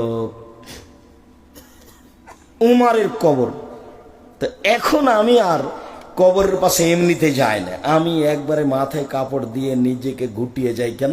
ওখানে একটা বেগানা পুরুষের কবর আছে, আমি কবরকে লজ্জা পাই। আপনাকে তো আমি আয়েশার মতো মনে করি, আপনি আয়েশা রাদিয়াল্লাহু তাআলা আনহার মতো দামি মানুষ, আমি এ কথাই বলছি। আয়েশা রাদিয়াল্লাহু তাআলা আনহা কি কে লজ্জা করতেন? কবরকে। আর আপনি ছোট ব্লাউজ পরে শাড়ি পরে এসেছেন, দেবর ভাসুর আপনার সব শরীর দেখে, আপনার শরীর নাকি ফ্রি। আপনার পেট দেখা যায়, দেবরে দেখে, ভাসুরে দেখে, দেশবাসী দেখে, হাত এই পর্যন্ত ফাঁকা আছে, হাত নাকি ফ্রি। আপনি নাকি মুসলিম নারী, আপনার একটু লজ্জা হয় না কেন? আপনার একটু শরম হয় না কেন? আপনার একটু হায়া হয় না কেন? আপনি মুসলিম, আপনার ধর্মের নাম ইসলাম। মুসলিম মানে মেনে নিয়েছি, মুসলিম মানে কি? মেনে নিয়েছি। আপনার ধর্মের নিয়ম নীতিকে আপনি মেনে নিয়েছেন, সেই জন্য আপনি মুসলিম। আপনি মানেন না কেন? আপনি একটা হিন্দু মেয়েকে দেখবেন, হিন্দু মেয়েটার বিবাহ হলে সিঁথিতে কি দিবে? সিঁদুর, মানে ওর দাম আছে। একটা হিন্দু মেয়ের বিবাহ হলে হাতে কি দিবে? শাখা, তার মানে ওর নীতির দাম আছে। ওর নীতি ভালো মন্দ তার বিবেচনার প্রয়োজন নাই, ওইটা তার নীতি, সেটা সে পালন করবে। ও তারটা ও করে, আপনি আপনারটা করেন না। ও তো মানুষ দিয়ে বানানো, আর আপনারটা মুহাম্মদ সাল্লাল্লাহু আলাইহি সাল্লাম আল্লাহকে দিয়ে বানানো। তফাৎ আছে না? আপনারটা আপনি কেন মানেন না? মুহাম্মদ সাল্লাল্লাহু আলাইহি সাল্লাম নিজে কিছু বলেননি, জিবরাইল দিয়ে আল্লাহ বলেছেন, সেটাকে তিনি বলেছেন। আপনার নিয়ম মানতে আল্লাহর দেওয়া, আপনি উপেক্ষা করবেন কেন? হজরতের নার বিশ্বাহুয়া, মন মতো চলে যে সে জাহান্নামে যাবে। হজরতের জান্নাত বিল মাকারহে, নিয়ম নীতি ত্যাগ তিতিক্ষা কষ্ট ক্লেশ করে মেনে চলে যে ধর্মকে, সে জান্নাতে যাবে। নিয়ম নীতি ত্যাগ তিতিক্ষা দিয়ে ঘেরা আছে জান্নাত। পাপের জগতে সবচেয়ে ভিন্ন ধরনের পাপ হলো সুদের পাপ। দেখেন, একটা ভাষা শোনাই। রাসূল সাল্লাল্লাহু আলাইহি সাল্লাম বলেন, মা ইয়াকুলু দিরহাম রিবা ইয়ালাম ও আসাদুমিন সালাসাতে আসাদুমিন সিত্তাতি সালাসানা জিনিয়া। কেউ যদি জেনে শুনে 1 টাকা সুদ খায়, 36 বার জেনা করে যত পাপ হবে, 1 টাকা সুদ খেলে তার চেয়ে বেশি পাপ হবে। 36 বার জেনা করলে, 36 বার জেনা করে যা পাপ হবে, 1 টাকা সুদ খেলে তার চেয়ে 1000 গুণ বেশি পাপ হবে। এটি কি, কেমন হয়ে গেল ভাষা? এর চেয়ে কঠিন আছে। পাপের জগতে সবচেয়ে বড় পাপ হলো শিরক করা, ভাষা এরকম নয়। পাপের জগতে দ্বিতীয় বড় পাপ হলো বাপ মায়ের অবাধ্য চলা, ভাষা এরকম নেই। দেখেন আপনি, সরাসরি জাহান্নাম ঘোষণা আছে, বাপ মাকে মানে না যায়। 1 আকুন, বাপ মাকে মানে না যে সে জান্নাতে যাবে না। 2 জুয়া খেলে যে সে জান্নাতে যাবে না। 3 মান্নান খোটা দেয় যে সে জান্নাতে যাবে না। 4 মধুমিনুল খামর, নিয়মিত বিড়ি তামাক জর্দা সিগারেট গুল নেশাদার দ্রব্য খায় পান করে যে সে জান্নাতে যাবে না। সিরিয়ালে 1 নম্বরে বাপ মাকে মানে না যে সে জান্নাতে যাবে না, এটা চলে এসেছে। পাপের জগতে দ্বিতীয় মহাপাপ হলো পিতামাতার অবাধ্য চলা, কিন্তু ভাষা এমন নয়। পাপের জগতে তৃতীয় মহাপাপ হলো মিথ্যা সাক্ষী দেওয়া। পাবনা জেলে কতগুলো লোক 20-30 বছর থেকে জেলে আছে, নিজেই জানে না আমি কেন জেলে। ওই 1 নম্বর আসামি, যেদিন মারামারি হয় সেদিন ও কিন্তু রংপুরে ছিল। তো প্রতিপক্ষ ভেবেছে যে ওকে 1 নম্বর আসামি করলে এদেরকে দমানো যাবে, ওকে আগে জেলের ব্যবস্থা কর। তো সাক্ষী রেডি কর। কিভাবে? একজনকে 50,000 টাকা দিতে চা, জজের সামনে বলবে আমি 2 চোখে তাকে মারতে দেখেছি। ও কি বলছে? আমি তাকে 2 চোখে মারতে দেখেছি। জজও তো জানে না আসল ঘটনা, উকিলও জানে না আসল ঘটনা, যে সাজিয়েছে শুধু সেই জানে আসল ঘটনা। এর নাম হলো মিথ্যা সাক্ষী। মিথ্যা সাক্ষী পৃথিবীতে তৃতীয় মহাপাপ, কিন্তু ভাষা এমন নয়। আরেকটা শোনেন, আল্লাহ রাসূল বলছেন, আর রেবা সাবুনা জুজান আইসার রহায়ন করে জরুল উম্মাহু। সুদের পাপের 70টি ভাগ আছে, ছোট থেকে বড়, বড় থেকে ছোট, ছোট থেকে বড়, বড় থেকে ছোট।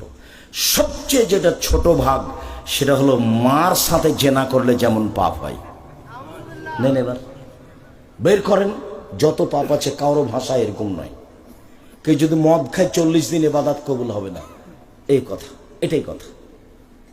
কেউ যদি মদ খায় 40 দিন আল্লাহকে নিজের দিকে করা যাবে না, এটাই কথা। কেউ যদি মদ খায় সে পাপ করলো মূর্তি পূজার মতো। সরস্বতী, ভগবতী, কালী, দুর্গা, লাত, উজ্জা এদের ইবাদত করলে যেমন পাপ হয়, মদ খেলে তেমন পাপ হয়। পাপ বড়, কিন্তু ভাষা এমন নয়, অবাক ভাষা।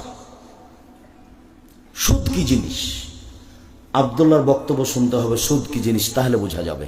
আমি একদিন বসেছিলাম, বক্তব্য দিচ্ছিল, তখন কথাটা বলল। তার আগে আমি বুঝতে পারিনি যে সুদ এইটা।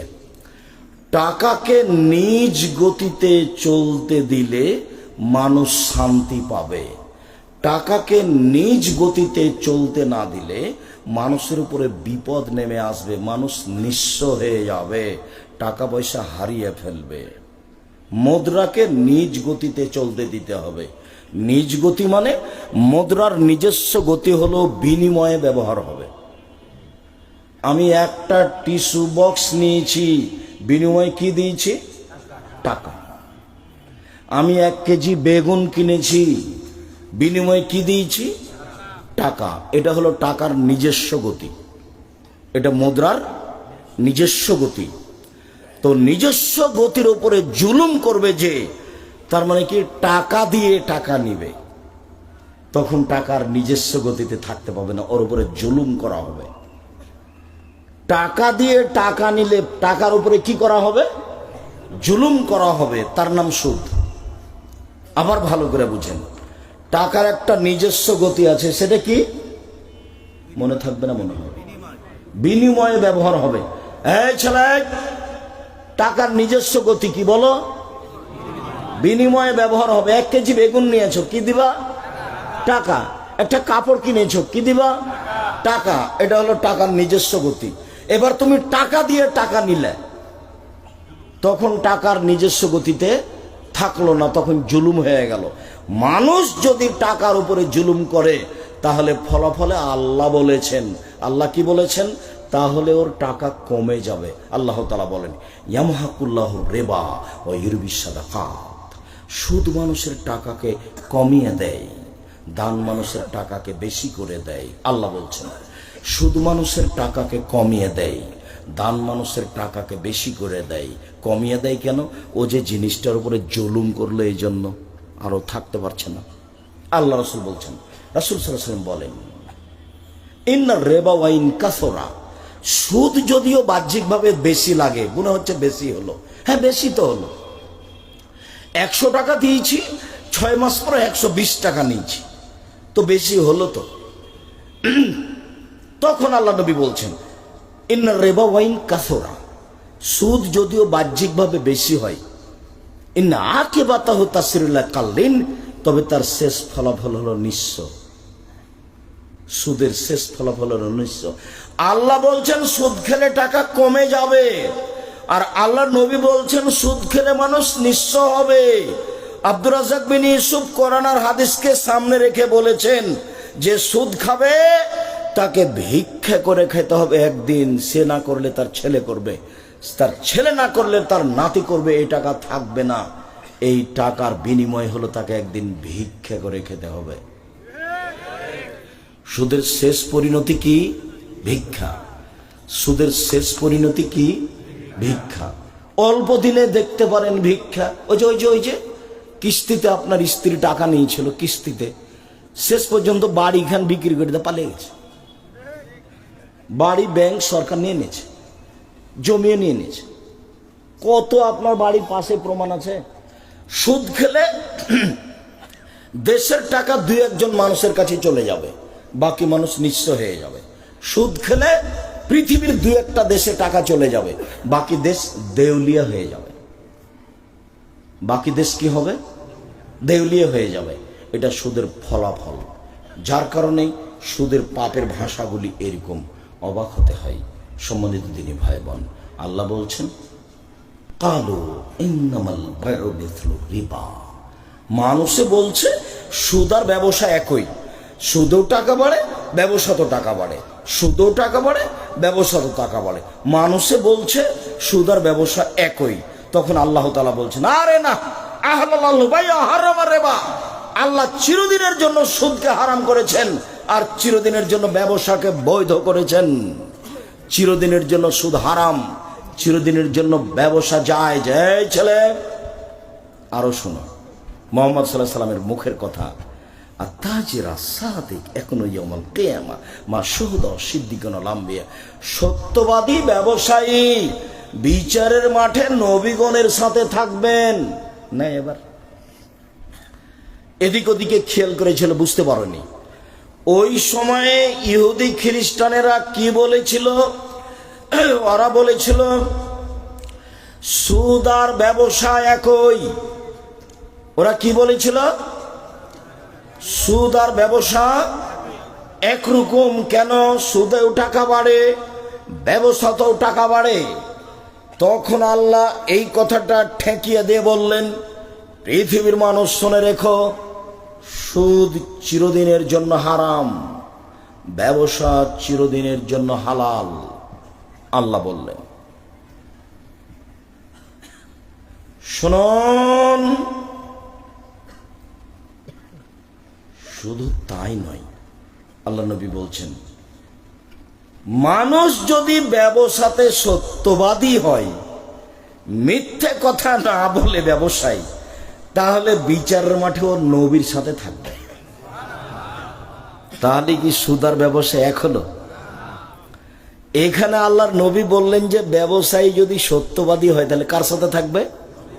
নবীর সাথে থাকবেন। আর ওখানে আল্লাহ নবী বললেন কেউ যদি 1 টাকা সুদ খায় তাহলে 36 বার জেনা করলে যত পাপ হবে 1 টাকা সুদ খেলে তার চেয়ে বেশি পাপ হবে।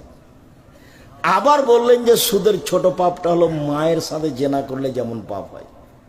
কেমন ভাষা দেখেন তো, কত ভারী। মায়ের সাথে জেনা করলে যেমন পাপ হয়, কোনো পাপের এরকম ভাষা নেই।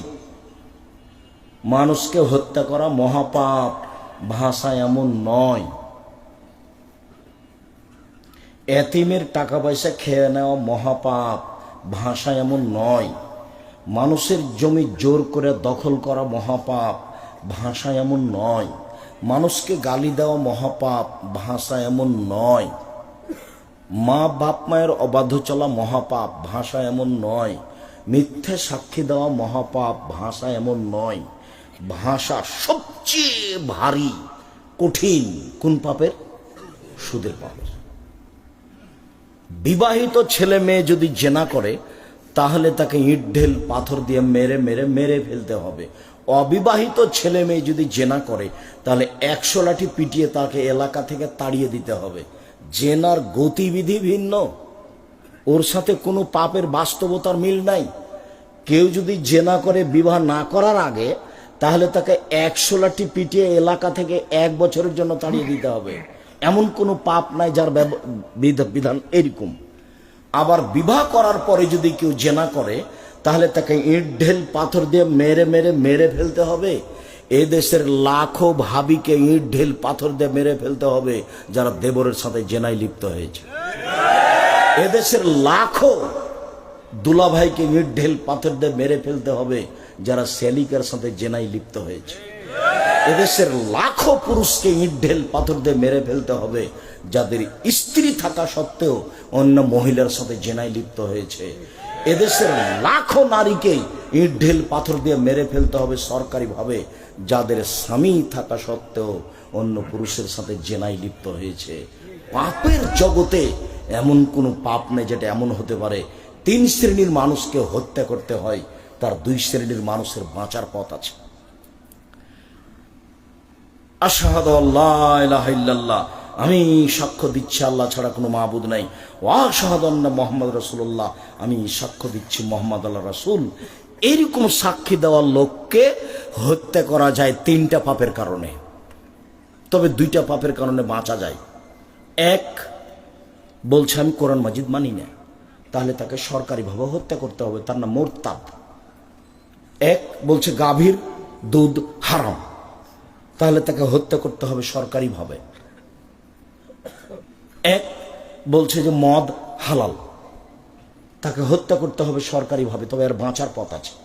একে ফাঁসির মঞ্চে নিয়ে যাওয়া হয়েছে, ফাঁস টান টান, তখন বলছে ভুল হয়েছে, ভুল হয়েছে, ভুল হয়েছে, কোরআন মাজিদে আল্লাহর বিধান, কোরআন মাজিদে আল্লাহর বিধান, আমার ভুল হয়েছে। তাকে ফাঁস থেকে নামিয়ে নিতে হবে, আর ফাঁসি হবে না। এ দেখেন বেঁচে গেল। 2, কেউ যদি কাউকে হত্যা করে, আমি যদি আপনার ছেলেকে হত্যা করি, তাহলে আপনি আমার কেসাস নিয়ে নেবেন, আমাকেও হত্যা করতে হবে সরকারিভাবে। এখন আমাকে হত্যা করার জন্য ফাঁসির মঞ্চে নিয়ে যাওয়া হয়েছে, ফাঁস গলায় দেওয়া হয়েছে, কিন্তু আপনার বাপ মা বলছে যাক যাক যাক, আমরা মাফ করে দিলাম, আমরা কেসাস নিব না, আমরা মাফ করে দিলাম, আমরা কেসাস নিব না। তাহলে আপনাকে কি করতে হবে? নামিয়ে নিতে হবে। 3, বিবাহ করার পরে যদি কেউ জেনায় লিপ্ত হয়, পৃথিবীর এমন কোনো পথ ঘাট নাই তাকে বাঁচানো যেতে পারে।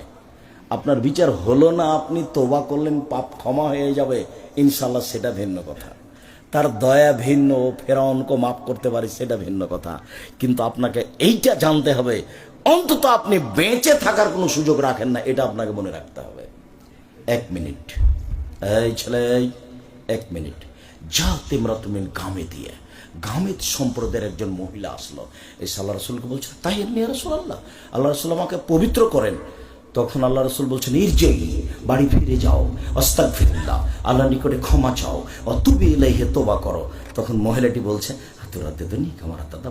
মালিক, ও মাইজুবনু মালিকের বিচার না করে তাকে ফিরিয়ে দিয়েছিলেন, সেভাবে আপনি আমাকে ফিরিয়ে দিতে চাচ্ছেন? অন্না হবলাবিনা জেনা, আমার পেটে অবৈধ সন্তান আছে, আমি ফিরে যেতে রাজি নই, বিচার করে দিতে হবে।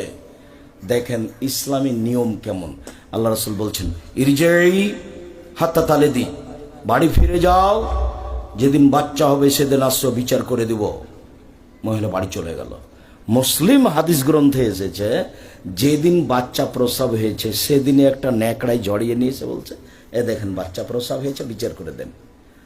তখন আল্লাহ রসুল বাচ্চার দিকে লক্ষ্য করে বলছেন ইরজিই, বাড়ি ফিরে যাও, ফরদিহে, বাচ্চাকে দুধ খাওয়াও, হাত্তা তাফতিমিহে, বাচ্চা যেদিন দুধ ছেড়ে দিবে সেদিন আসছে, বিচার করে দেবো। মহিলা বাচ্চা নিয়ে চলে গেল। 2 বছর বাচ্চাকে দুধ খাওয়ালো। 2 বছর পরে বাচ্চা নিয়ে বিচারালয়ে উপস্থিত। বাচ্চার হাতে তখন একটা রুটি রয়েছে, রুটি প্রমাণ করে বাচ্চা খাদ্য খেতে পারে। ওয়াসাদহু বিয়াদিল মুসলিমিন, আল্লাহ নবী বলেন এই শোনো, এই বাচ্চাটা তুমি নাও, লালন পালন করিও। একজন মুসলমান হাতে দিয়ে দিলেন। তারপরে বলেন সঙ্গী সাথী ইযহাবু বিহা, একে মাঠে নিয়ে যাও, ওয়াহফিরুল্লাহ আলা সাদরিহা, মাঠে নিয়ে গিয়ে গর্ত খুঁড়ে বুক পর্যন্ত মাটিতে পুঁতে দাও। ফারজেমুহা, চতুর্দিক থেকে ইট ঢেল পাথর মেরে তাকে বিদায় করো দুনিয়া থেকে। ও বিচার চাইতে না আসলে আল্লাহ রাসূল আর বিচার করতেন না। তোমরা মাঠে নিয়ে যাও, গর্ত খুঁড়ো, বুক পর্যন্ত মাটিতে পুঁতে দাও, চতুর্দিক থেকে ইট ঢেল পাথর মেরে তাকে বিদায় করো। খালিদ বিন ওয়ালিদ বলছেন গর্ত খুঁড়লাম, বুক পর্যন্ত মাটিতে পুঁতে দিলাম, চতুর্দিক থেকে ইট ঢেল পাথর মারতে লাগলাম, আমি একটা পাথর তার মুখের উপর মারলাম, যে খালিদ, পাথরটা মুখে লেগে মুখ ফেটে রক্ত ছিটে খালিদের গায়ে লাগলো।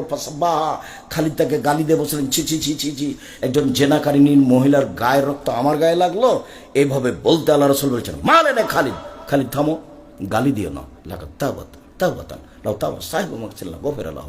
এই মহিলা এত তওবা করেছে, এ মহিলা এত ক্ষমা চেয়েছে, এ মহিলা এত তওবা করেছে, এ মহিলা এত ক্ষমা ভিক্ষা চেয়েছে, যে বড় থেকে বড় পাপী যদি এমন তওবা করে তাহলে তার পাপ ক্ষমা করা হবে। খালিদ শোনো, এর তওবা যদি মদিনার সব পাপীকে ভাগ করে দেওয়া হয় সবার পাপ ক্ষমা হয়ে যাবে। তার মানে আল্লাহ রসুল বললেন যে তার পাপ ক্ষমা হয়ে গেছে। তিনি জানাজা দিলেন, তিনি কাফন দাফন করলেন, তো তিনি বলতে পারলেন না যাও তোমার বিচার হবে না, বাড়ি চলে যাও। এই কথা তিনি বলতে পারলেন না, দুঃখিত।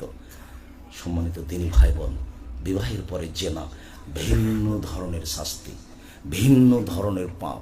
পৃথিবীর এত বড় মানুষ, পৃথিবীর সবচেয়ে পাওয়ারফুল মানুষ মুহাম্মদ সাল্লাল্লাহু আলাইহি সাল্লাম, এত বড় পাওয়ারফুল মানুষ আল্লাহ পৃথিবীতে কাউকে সৃষ্টি করেননি। জান্নাতের গেটে বড় অক্ষরে লেখা আছে সর্বপ্রথমে যিনি প্রবেশ করবেন তিনি হলেন মুহাম্মদ সাল্লাল্লাহু আলাইহি সাল্লাম। বিচারের মাঠে আল্লাহর সামনে কেউ কথা বলতে পারবেন না, এমনকি ইব্রাহিম আলাইহিস সালাম বলতে পারবেন না আমার যে কি হয় তা আমি নিজেই বুঝি না, এ বলে একটার পর একটা সবকে সরিয়ে দিবেন। মুহাম্মদ সাল্লাল্লাহু আলাইহি সাল্লাম কথা বলতে সক্ষম হবেন, মুহাম্মদ সাল্লাল্লাহু আলাইহি সাল্লাম কথা বলতে সক্ষম হবেন, এ কথা তিনি বলেও গেছেন। এত বড় পাওয়ারফুল মানুষ একটু বলতে পারলেন না, যাও তোমার পাপ ক্ষমা হয়ে গেছে, তোমার আর বিচার হবে না, এই কথা বলতে পারলেন না কেন? ওপর থেকে ফাইসালা আছে, বিবাহ করার পরে জেনায় লিপ্ত হলে তাকে ইট ঢিল পাথর দিয়েই মেরে ফেলতে হবে। এটাই হলো তার দুনিয়াবি ফাইসালা। পরকালে তার জান্নাতও হতে পারে, পরকালে তার জাহান্নাম হতে পারে। সম্মানিত দিনী ভাই বোন, এই পাপ হলো সুদের পাপ। জেনে শুনে যদি 1 টাকা সুদ খাই, 36 বার জেনা করে যত পাপ হবে, 1 টাকা সুদ খেলে তার চেয়ে বেশি পাপ হবে। সুদের পাপের 70টি ভাগ রয়েছে, বড় থেকে ছোট, ছোট থেকে বড়। সবচেয়ে ছোট ভাগ হলো মার সাথে জেনা করলে যেমন পাপ হয়, পাপের জগতে কোনো পাপের ভাষা এরকম নয়। আপনাকে তো আমি বলছি মদ খারাপ, একদিন মদ খেলে 40 দিন ইবাদত কবুল হবে না, ও এক ব্যতিক্রম পাপ। একদিন মদ খেলে 40 দিন আল্লাহকে নিজের দিকে করা যাবে না, ও এক ব্যতিক্রম পাপ। একদিন মদ খেলে তার পাপটা হয়ে গেল সরস্বতী, ভগবতী, কালী, দুর্গাকে পূজা করার মতো, এক ব্যতিক্রম পাপ। তারপরে ভাষা এমনটা নয়, একদিন মদ খেলে ফলাফল জাহান্নাম। 4 শ্রেণীর মানুষ জান্নাতে যাবে না। 1, কোন বাপ মাকে মানে না যে। 2, কাম্মার জুয়া খেলে যে। 1 মিনিট এই চলে, প্রত্যেক যে খেলাতে টাকার হারজিত রয়েছে তার নাম জুয়া। পৃথিবীর যে কোনো স্থানে যে কোনো খেলায় যদি টাকার হারজিত থাকে তার নাম হলো জুয়া। টাকার হারজিত নেই, শরীর চর্চা আছে, তখন খেলা যায়। যেমন ফুটবল, ভলিবল, ক্রিকেট, টাকার হারজিত নেই কিন্তু শরীর চর্চা আছে, তখন যায়। টাকার হারজিত নেই, শরীর চর্চাও নেই, বসে বসে চলে, এই খেলা বেশি খারাপ। আল্লাহ রাসূল বলছেন, মান লাইবাবেন নারদেশির ফাঁকা দাঁত খালাইয়া দহফি দামে খিঞ্জির। কেউ যদি চৌসার, ছক্কা, লুডু, দাবা, পাঞ্জা, ক্যারাম বোর্ড, তাস, গেমস, এরকম খেলা পৃথিবীতে আরো যত জন্ম নিয়েছে, আরো যত জন্ম নিবে, বসে বসে চলে, শরীর চর্চা হয় না, বসে বসে চলে, অন্য কাজ হয় না, এই খেলাতে যদি কেউ অংশগ্রহণ করে, সে তার হাতকে শরীর শুকুরের রক্তের মধ্যে ডুবিয়ে দিল। কার মধ্যে ডুবালো? শুকুরের শরীর রক্তের মধ্যে ডুবিয়ে দিল। তার মানে বসে বসে চলে, কোনো কাজ হয় না, তাসবিহ তাহলিল হয় না, শরীর চর্চা হয় না, সামাজিক কাজ হয় না। ইসলাম কোনো মানুষকে বসে খেতে দিবে না। এই ছেলে বসে আছো কেন? তাস খেলাচ্ছ কেন? এই ছেলে বসে লুডু খেলাচ্ছ কেন? এটা কোন ঢং? এই ছেলে তোমাকে বলছি, তোমার ওই তাস খেলার ক্যারাম বোর্ডটা ভেঙে ঘুমাবা। বক্তব্যের সঙ্গে মুনাফিকি করিও না, মুনাফিকি করে কোনো লাভ নেই। তুমি যদি ভেঙে ঘুমাও তাহলে তুমি আসলেই বক্তব্য শুনেছ, তুমি একজন মুসলিম। মুসলিম মানে মেনে নেওয়া, ইসলাম মানে ওর ধর্ম, ওর ধর্মের নাম ইসলাম। আর মুসলিম মানে মেনে নিয়েছি। চৌসার, ছক্কা, লুডু, দাবা, পাঞ্জা, ক্যারাম বোর্ড, তাস, গেমস যেগুলো বসে বসে চলে, এগুলো শরীয়ত খুব শক্তভাবে দেখেছে। মধ্যখানে একটা কথা বারবার আঘাত করছে, আপনার স্ত্রীকে বলে এসেছি অনেক কিছু, তারপর আমি কষ্ট পাচ্ছি একটু না বললে। আপনার স্ত্রী আপনার বাচ্চার হাতে গেমস খেলতে দিয়েছে, বাচ্চাকে একটা মোবাইল, আর আপনার স্ত্রী স্টার জালসা নিয়ে বসে আছে। এ হস্তিনী বউ, আমি আপনাকে কষ্ট দিতে চাই না বারবার বলে, আমি আপনার বউ ভালো হোক এটাই আমি চাচ্ছি, আপনার বউ ভালো হোক এটাই আমি চাচ্ছি। যদি সত্যিই সংসারকে সুন্দর করতে চান, সরকারের দোষ দিয়ে কোনো লাভ নেই। আপনি তো আপনার পরিবারের মালিক, আপনি আপনার পরিবারকে কন্ট্রোল করবেন। আল্লাহ বলছেন, কু আনফুসাকুম ওয়া আহলিকুম নারা, তুমি নিজেকে জাহান্নাম থেকে বাঁচাও, তোমার পরিবারকে বাঁচাও। আপনাকে তো জনগণের দায়িত্ব দেওয়া হয়নি। মৌলানা সাহেব দিয়ে জাহান্নাম উদ্বোধন হবে, মৌলানা সাহেবকে দিয়ে কি হবে? জাহান্নাম উদ্বোধন হবে। বিপদে মৌলানা সাহেব আছে, বিপদে কে আছে? মৌলানা সাহেব আছে। তো মৌলানা সাহেবের হলো মোহাম্মদ সাল্লাল্লাহু আলাইহি ওয়াসাল্লামের কথা জাতির কাছে পৌঁছাতে হবে। কেসা কাহিনী বলতে পাবে না, কে কি করলো এটা বলতে পারবে না। ওকে মোহাম্মদ সাল্লাল্লাহু আলাইহি সাল্লামের কথা পৌঁছাতে হবে, ঠিক ঠিক ঠিক ঠিক, এভাবে বলছেন আল্লাহর নবী। পৃথিবীর আলেম ওলামা শুনে রাখো, বাল্লিগু আন্নী ওয়ালাউ আয়া, আমার একটি কথা জানা থাকলে অন্যকে বলো। পৃথিবীর মানুষ, আমার একটি কথা জানা থাকলে অন্যকে বলো। বানে ইসরায়েলের কাহিনী বলো, কোনো দোষ নেই। মান কাযাবা আলাইয়া মুতাআম্মিদান ফালিয়াতাওবা মাক্কাদাহু মিনান নার। কেউ যদি কোনো কথা আমার নামে বলে, সেই কথা যদি আমার না হয়, কেউ যদি কোনো কথা ধর্মের নামে বলে, সেটা যদি আমার না হয়, কেউ যদি কোনো কথা আমার নামে বলে, সেটা যদি আমার না হয়, তাহলে তার থাকার জায়গা জাহান্নাম। জুব্বা যত বড়ই হোক, পাগড়ি যত বড়ই হোক, বিচার মাঠে রেহাই হবে না। যার জন্য মুখ খুলতে পাবে না রাসূলের কথা ছাড়া। নিজেকে বাঁচাতে হবে, পরিবারকে বাঁচাতে হবে, এটা আমার জিম্মেদারি, মাওলানা সাহেবের জিম্মেদারি। নিজেকে, পরিবারকে, সমাজকে, নিজেকে, পরিবারকে, সমাজকে উনি কেমন দাওয়াত দিচ্ছেন সেটা বিচারের মাঠে ফলাফল হবে। এই ছেলে, আমরা আলোচনার শেষের দিকে চলে আসলাম। সুদের আলোচনায় একটা লম্বা হাদিসের একটা অংশ বলবো, সেই জন্য হাদিসটা আমি মুখে বলছি। হাদিস বুখারী মুসলিম, আমার দিকে এক খেলে চেয়ে থাকবেন। যার একটা কথা আসবে সুদের ব্যাপারে, এদিকে দেখেন। সামর ইবনে জুনদুব রাদিয়াল্লাহু তাআলা আনহু বলেন, আল্লাহর নবী ফজরের সালাত আদায় করেই আমাদের দিকে মুখামুখি বসতেন, আমাদের জিজ্ঞাসা করতেন, তোমরা স্বপ্নে কিছু দেখেছো কি? আমরা কেউ কিছু দেখলে বলতাম, তখন তিনি স্বপ্নের তাবির করে দিতেন। বলতেন, তোমার স্বপ্নের তাবির এই, তোমার স্বপ্নের তাবির এই। তো একদিন তিনি আমাদেরকে জিজ্ঞাসা করলেন, সঙ্গী সাথী, গত রাত্রে স্বপ্নে কেউ কিছু দেখেছ? আমরা বললাম, জি না। তখন তিনি বলছেন, শোনো শোনো, আমি দুইজন লোককে দেখেছি। তারা আমার কাছে আসলো, দুই হাত ধরলো, ধরে নিয়ে চলে যাচ্ছে বাইতুল মুকাদ্দাসের দিকে। যেতে যেতে দেখছি একটা লোক বসে আছে আর একটা লোক দাঁড়িয়ে আছে।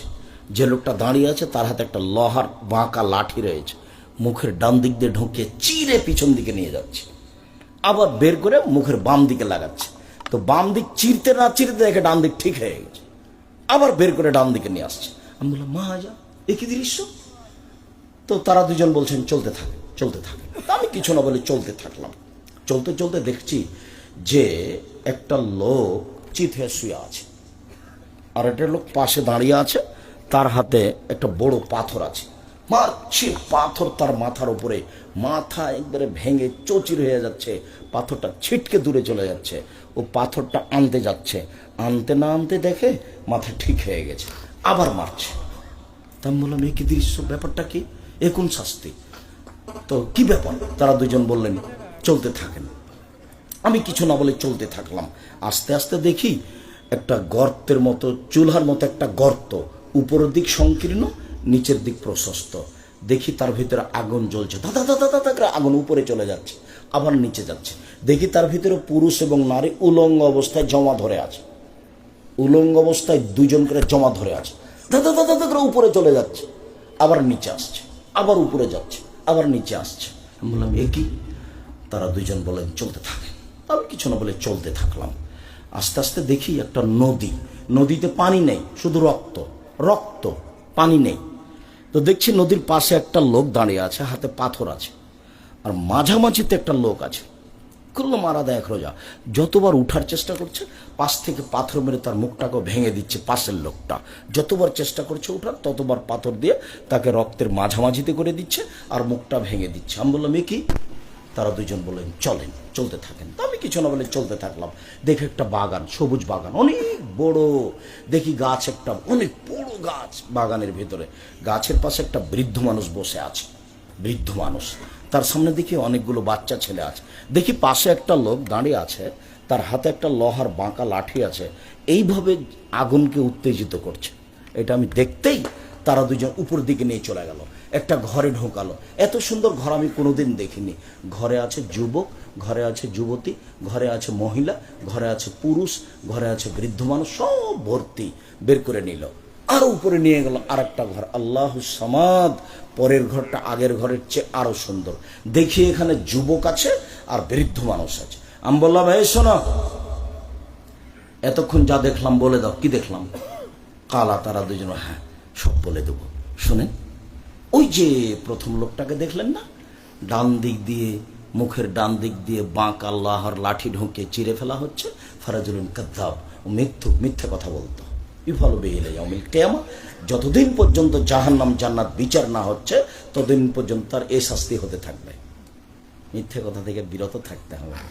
আল্লাহ নবী বলছেন, পৃথিবীর মানুষ শুনে রেখো, কেউ যদি মজাক করে হলেও মিথ্যে না বলে, আমি মুহাম্মদ সাল্লাল্লাহু আলাইহি ওয়াসাল্লাম তাকে একটা জান্নাতে ঘর নিয়ে দিব। মজাক করে হলে মিথ্যে না বলে, যে মিথ্যে বলবে তার শাস্তি এই। তারপরে যে আপনি দেখলেন পাথর দিয়ে একজন মানুষের মাথা ভেঙে দেওয়া হচ্ছে, উনি হচ্ছেন মাওলানা মানুষ, ইলম অনুযায়ী আমল করেননি, রাতে কোরআন তেলাওয়াত করেননি। মাওলানা সাহেব বড় বিপদে, এই কারণে তার মাথাকে ভেঙে দেওয়া হচ্ছে।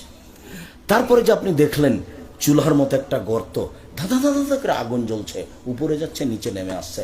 এই পুরুষ এবং নারী উলঙ্গ হয়ে জমা ধরে আছে, দাদা উপরে উঠে যাচ্ছে আবার নিচে নামে আসছে। এ হলো ব্যভিচারণী, জেনায় লিপ্ত থাকতো। বোঝা গেল না কথা মনে হয়। আমি এখানে আর একটা বাক্য ব্যবহার করি। আল্লাহ নবী আর একদিন বলছেন, আমি ঘুমিয়ে আছি, দুইজন লোক আসলো, এসে আমার দুই হাত ধরে নিয়ে চলে গেল। হঠাৎ দেখি মানুষ অনেক ফুলে ফেঁপে খুব উঁচু উঁচু হয়ে আছে, দুর্গন্ধে টিকা যায় না। মনে হচ্ছে ওরা গণশৌচাগার, মনে হচ্ছে ওরা গ্রামের টয়লেট, মনে হচ্ছে ওরা গণশৌচাগার, মনে হচ্ছে ওরা গ্রামের টয়লেট। আমি বললাম, জিব্রাইল এরা কে? তখন জিব্রাইল বলছে, অহমুজনাতা জাওয়ানি, এরা হলো ব্যভিচার নেই। এই ছেলে মনে থাকবে, জমা ধরে আগুনে জ্বলছে, এরা কারা? ব্যভিচার নেই। আর একটা বর্ণনায় আল্লাহ নবী বলছেন যে খুব স্বাস্থ্য মোটা মোটা হয়ে আছে, দুর্গন্ধে টিকা যায় না, এরা কারা? ব্যভিচার নেই। এইখানে আল্লাহ নবী একটা কথা বলেছেন যে যারা ব্যভিচার মহিলা, ওদের লজ্জা স্থানের গন্ধে জাহান্নামীরা জাহান্নামে টিকতে পারবে না। যদিও ওই সূত্রের একটা দুর্বলতা পেশ করা আছে, কিন্তু তিনি এই কথা বলেছেন। তারপরে যে আপনি দেখলেন না, একটা লোক রক্তের নদীতে পড়ে আছে, নদীতে পানি নাই, যতবার উঠার চেষ্টা করছে ততবার তার মুখের উপরে পাথর দিয়ে তার মুখটা ভেঙে দেওয়া হচ্ছে। আকেলুর রেবা, ও হলো সুদখোর। এটা হলো আমাদের আলোচনার সাথে সম্পৃক্ত কথা, হাদিস বুখারী। যার মুখকে, যে লোকটা রক্তের নদীতে পড়ে আছে, পাথর দিয়ে মুখ ভেঙে দেওয়া হচ্ছে, কে?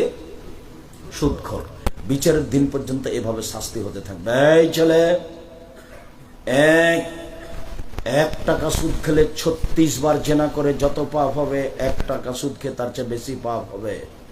2, সুদের পাপের 17টি ভাগ রয়েছে, ছোট ভাগ হলো মার সাথে জেনা করলে যেমন পাপ হয়। 3, কে যদি সুদ খায় তাহলে তাকে রক্তের নদীতে ফেলে দিয়ে এইভাবে শাস্তি দেওয়া হবে। মনে রাখতে হবে, 24 ঘন্টার মধ্যে সুদের লেনদেন বন্ধ করতে হবে, কিস্তি বন্ধ করতে হবে, লোন নিয়ে বাড়ি গাড়ি করতে হবে না, বউকে খুশি করতে হবে না, ছেলে মেয়েকে খুশি করতে হবে না। আল্লাহ নবী দিন রাত বলতেন, আউযু বিকা মিনাল মাসামি ওয়াল মাগরাম, আমি তোমার কাছে বাঁচতে চাই বড় পাপ হতে, তোমার কাছে বাঁচতে চাই ঋণ কর্জ হতে, তোমার কাছে বাঁচতে চাই বড় পাপ হতে, তোমার কাছে বাঁচতে চাই ঋণ কর্জ হতে। ঋণ কর্জ ভিন্ন জিনিস।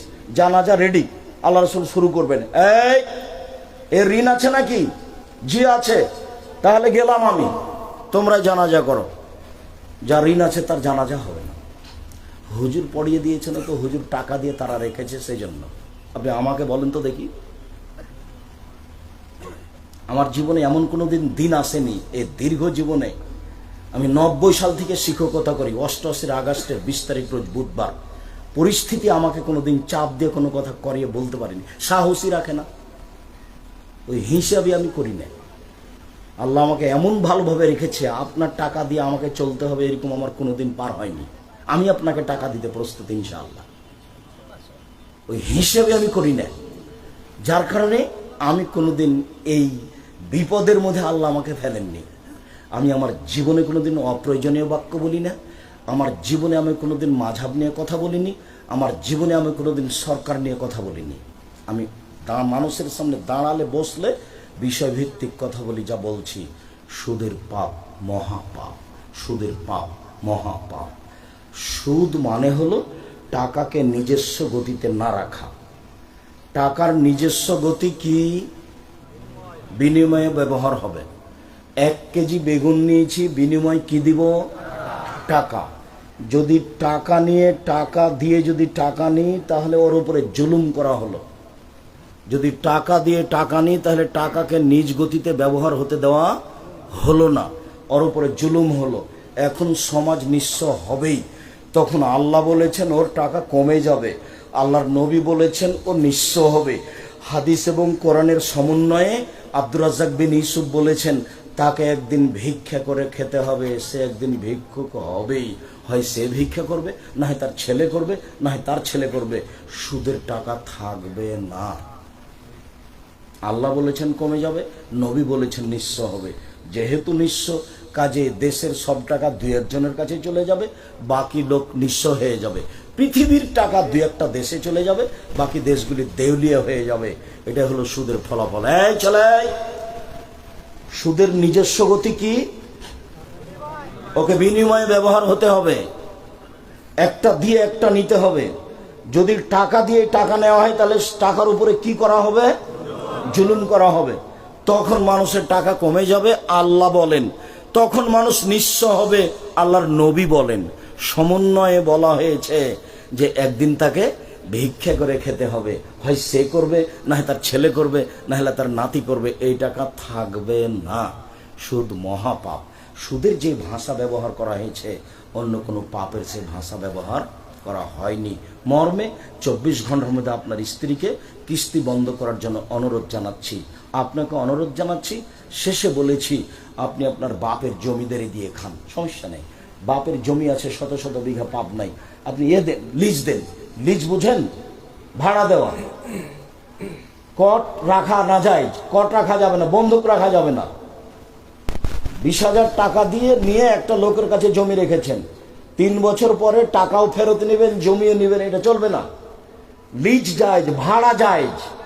এই জমি আপনি 20,000 টাকায় 1 বছরের জন্য খেতে দিলেন, বছরও শেষ, টাকাও শেষ, এর নাম ভাড়া। বাপের জমিদারি আছে, জমি ভাড়া দিয়ে খান। বড় শিক্ষা অর্জন করেছেন, চাকরি করে খান। এগুলো যদি পথ না থাকে দিন মজুরি করে খান। শ্বশুরের বিয়ের কাছে টাকা নেবে না, এই ছেলে শ্বশুরের কাছে যৌতুক নেবা না। ভিক্ষা করে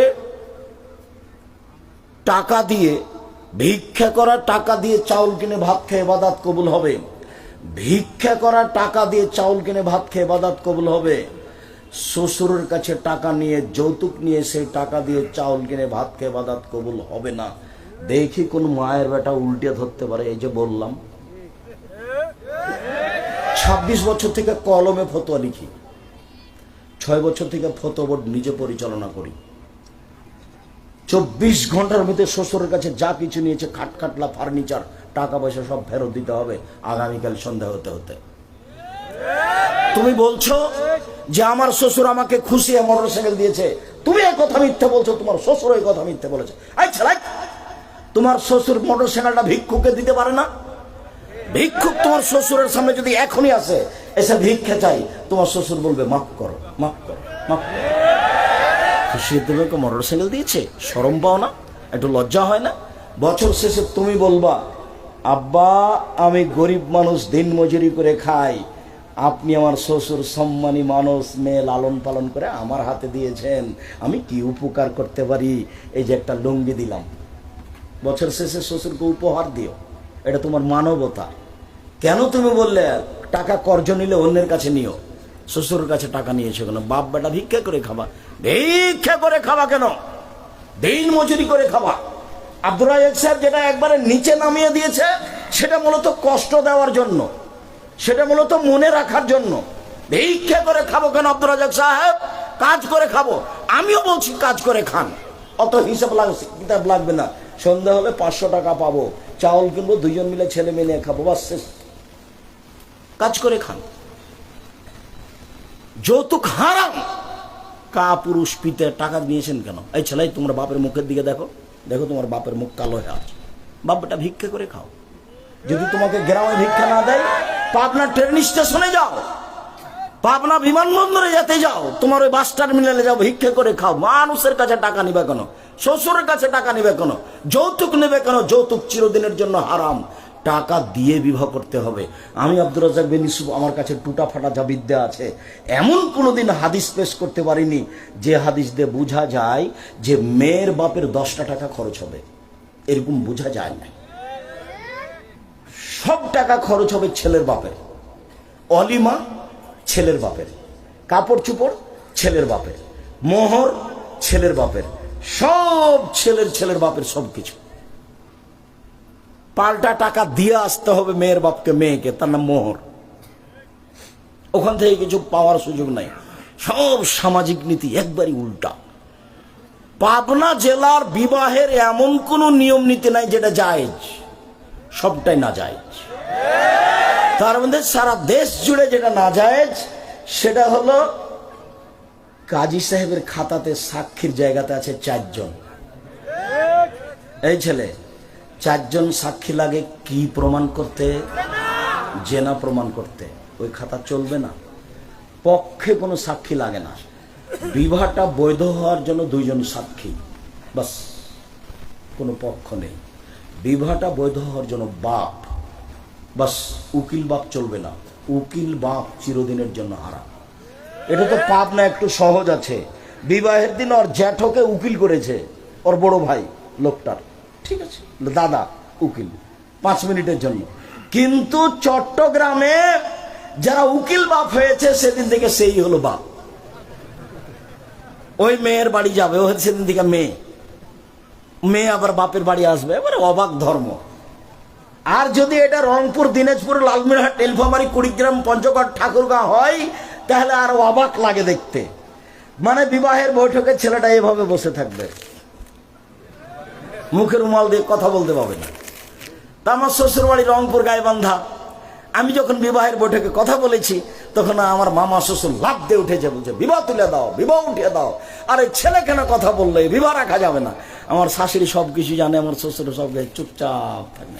আমার মামা শ্বশুর একবারে উঠে ব্যাগ বকচা নিয়ে বাড়ি চলে গেল। মোহর দেব আমি, কথা বলবেন আপনি, আবার কোন কথা? আবার 1 মিনিট, চ্যাংড়া ছুল্লু এমাম সাহেব সবাই মিলে মেয়েটার কাছে গেছে ঘরে বিবাহ পড়াতে। মেয়ের কাছে বিবাহ পড়াতে হবে না। ওখানে বলছে অমুক নেবাসে অমুক এত নগদ এত বাকিতে তোমাকে বিবাহ করতে এসেছে, তুমি তাকে স্বামী সত্ত্বে কবুল করো। ও তখন বলে কবুল করলাম। 3 বার হলো। এইবার এতগুলো লোক, যেখানে বর বসে আছে, আরো 5 জন বসে আছে, এখানে এসে দাঁড়াচ্ছে। তখন বসে থাকা লোকগুলো বলছে আপনারা কে? তখন এরা বলছে আমরা এই বিবাহের উকিল। তারপর বলছে মেয়ে কবুল করেছে? জি করেছে। আপনারা শুনেছেন? জি শুনেছি। তাহলে আপনারা বসেন। তখন লোকগুলি বসে। মনে হচ্ছে হিন্দুদের বিবাহ লেগেছে, কলার গাছের চতুর্দিকে ঘুরবে, ধর্ম পাগল হয়ে গেছে। ধর্ম রাজশাহী চাঁপানেরবাজার হাওয়াই লাড্ডু, दोनों हाथ में लड्डू है जो चाहे इसको खा ले, जो चाहे इसको छोड़ दे। ভালো হিসাব। বিবাহ একজনের কথা দিয়ে চলে, যার নাম মোহাম্মদ সাল্লাল্লাহু আলাইহি সাল্লাম। আগে খুতবা হবে, মেয়ের বাপের সামনে খুতবা হবে। খুতবা শেষে মেয়ের বাপ নিজে বলবে, মেয়ের এখানে যাওয়ার, মেয়ের কাছে যাওয়ার কোনো সুযোগ নাই। প্রয়োজনে মেয়ের বাপ গিয়ে বলবে আম্মু বিবাহ পড়াতে যাব। চুপ থাকে, আসেন, যান, আসেন। কেঁদে উঠে বিবাহ পড়াতে হবে না। ছেলে যত বড় চাকরিজীবী হোক, চুপ থাকে, আসেন, বিবাহ পড়াতে যান, যান, ঠিক আছে আপু যান। এখন আপনি বলবেন আমার মেয়ে খালেদা এত টাকা নগদ, এত টাকা বাকিতে তোমার সাথে বিবাহ বন্ধনে আবদ্ধ হতে রাজি, তুমি তাকে স্ত্রী হিসেবে কবুল করো। ও তখন বলবে কবুল করলাম। 2 জন সাক্ষী শুনবে, এর নাম বিবাহ। গুরুত্বপূর্ণ কথা 3 বার বলতে হয়। আবার বলবে আমার মেয়ে খালেদা এত টাকা নগদ, এত টাকা বাকিতে তোমার সাথে বিবাহ বন্ধনে আবদ্ধ হতে রাজি, তুমি তাকে সেই স্ত্রী হিসেবে কবুল করো। ও বলবে কবুল করলাম। 2 জন সাক্ষী শুনবে, এর নাম বিবাহ। এখানে কোনো অলিমা হবে না। বউ নিয়ে যেতে হবে, বাসর ঘর সাজাতে হবে, ওর মা সাজাবে, ওর খালা সাজাবে, ওর ফুফু সাজাবে, ওর বোন সাজাবে, চাচাতো বোন নয়, ভাবিরে নয়। বাসর ঘর সাজাতে হবে, এই কথাই ঠিক। খাওয়ানোর ব্যবস্থা করতে হবে, এই কথাই ঠিক। সুন্দর করে ঘর সাজাতে হবে, এই কথাই ঠিক। বউটাকে সুন্দর করে সাজাতে হবে, এই কথাই ঠিক।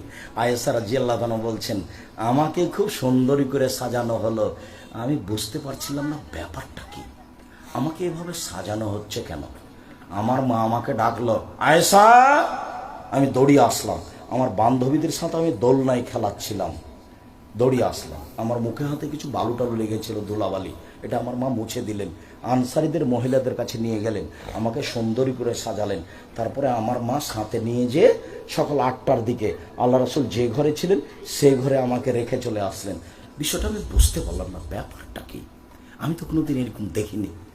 তো বিবাহ হয়েছে 6 বছর বয়সে, এটা তিনি জানেন। এখন তার বয়স 9 বছর। দেখি ঘরে কেউ নেই, ব্যাপারটা কি, আমি তো রাসূল সাল্লাল্লাহু আলাইহি সাল্লামকে এরকম কোনোদিন দেখিনি। একটু পরে একজন মহিলা শরবতের গিলাস নিয়ে ঢুকলো, আসমা বিনতে ইয়াজিদ, মানে বাসর ঘরে মিঠাই কিছু ব্যবস্থা করতে হবে।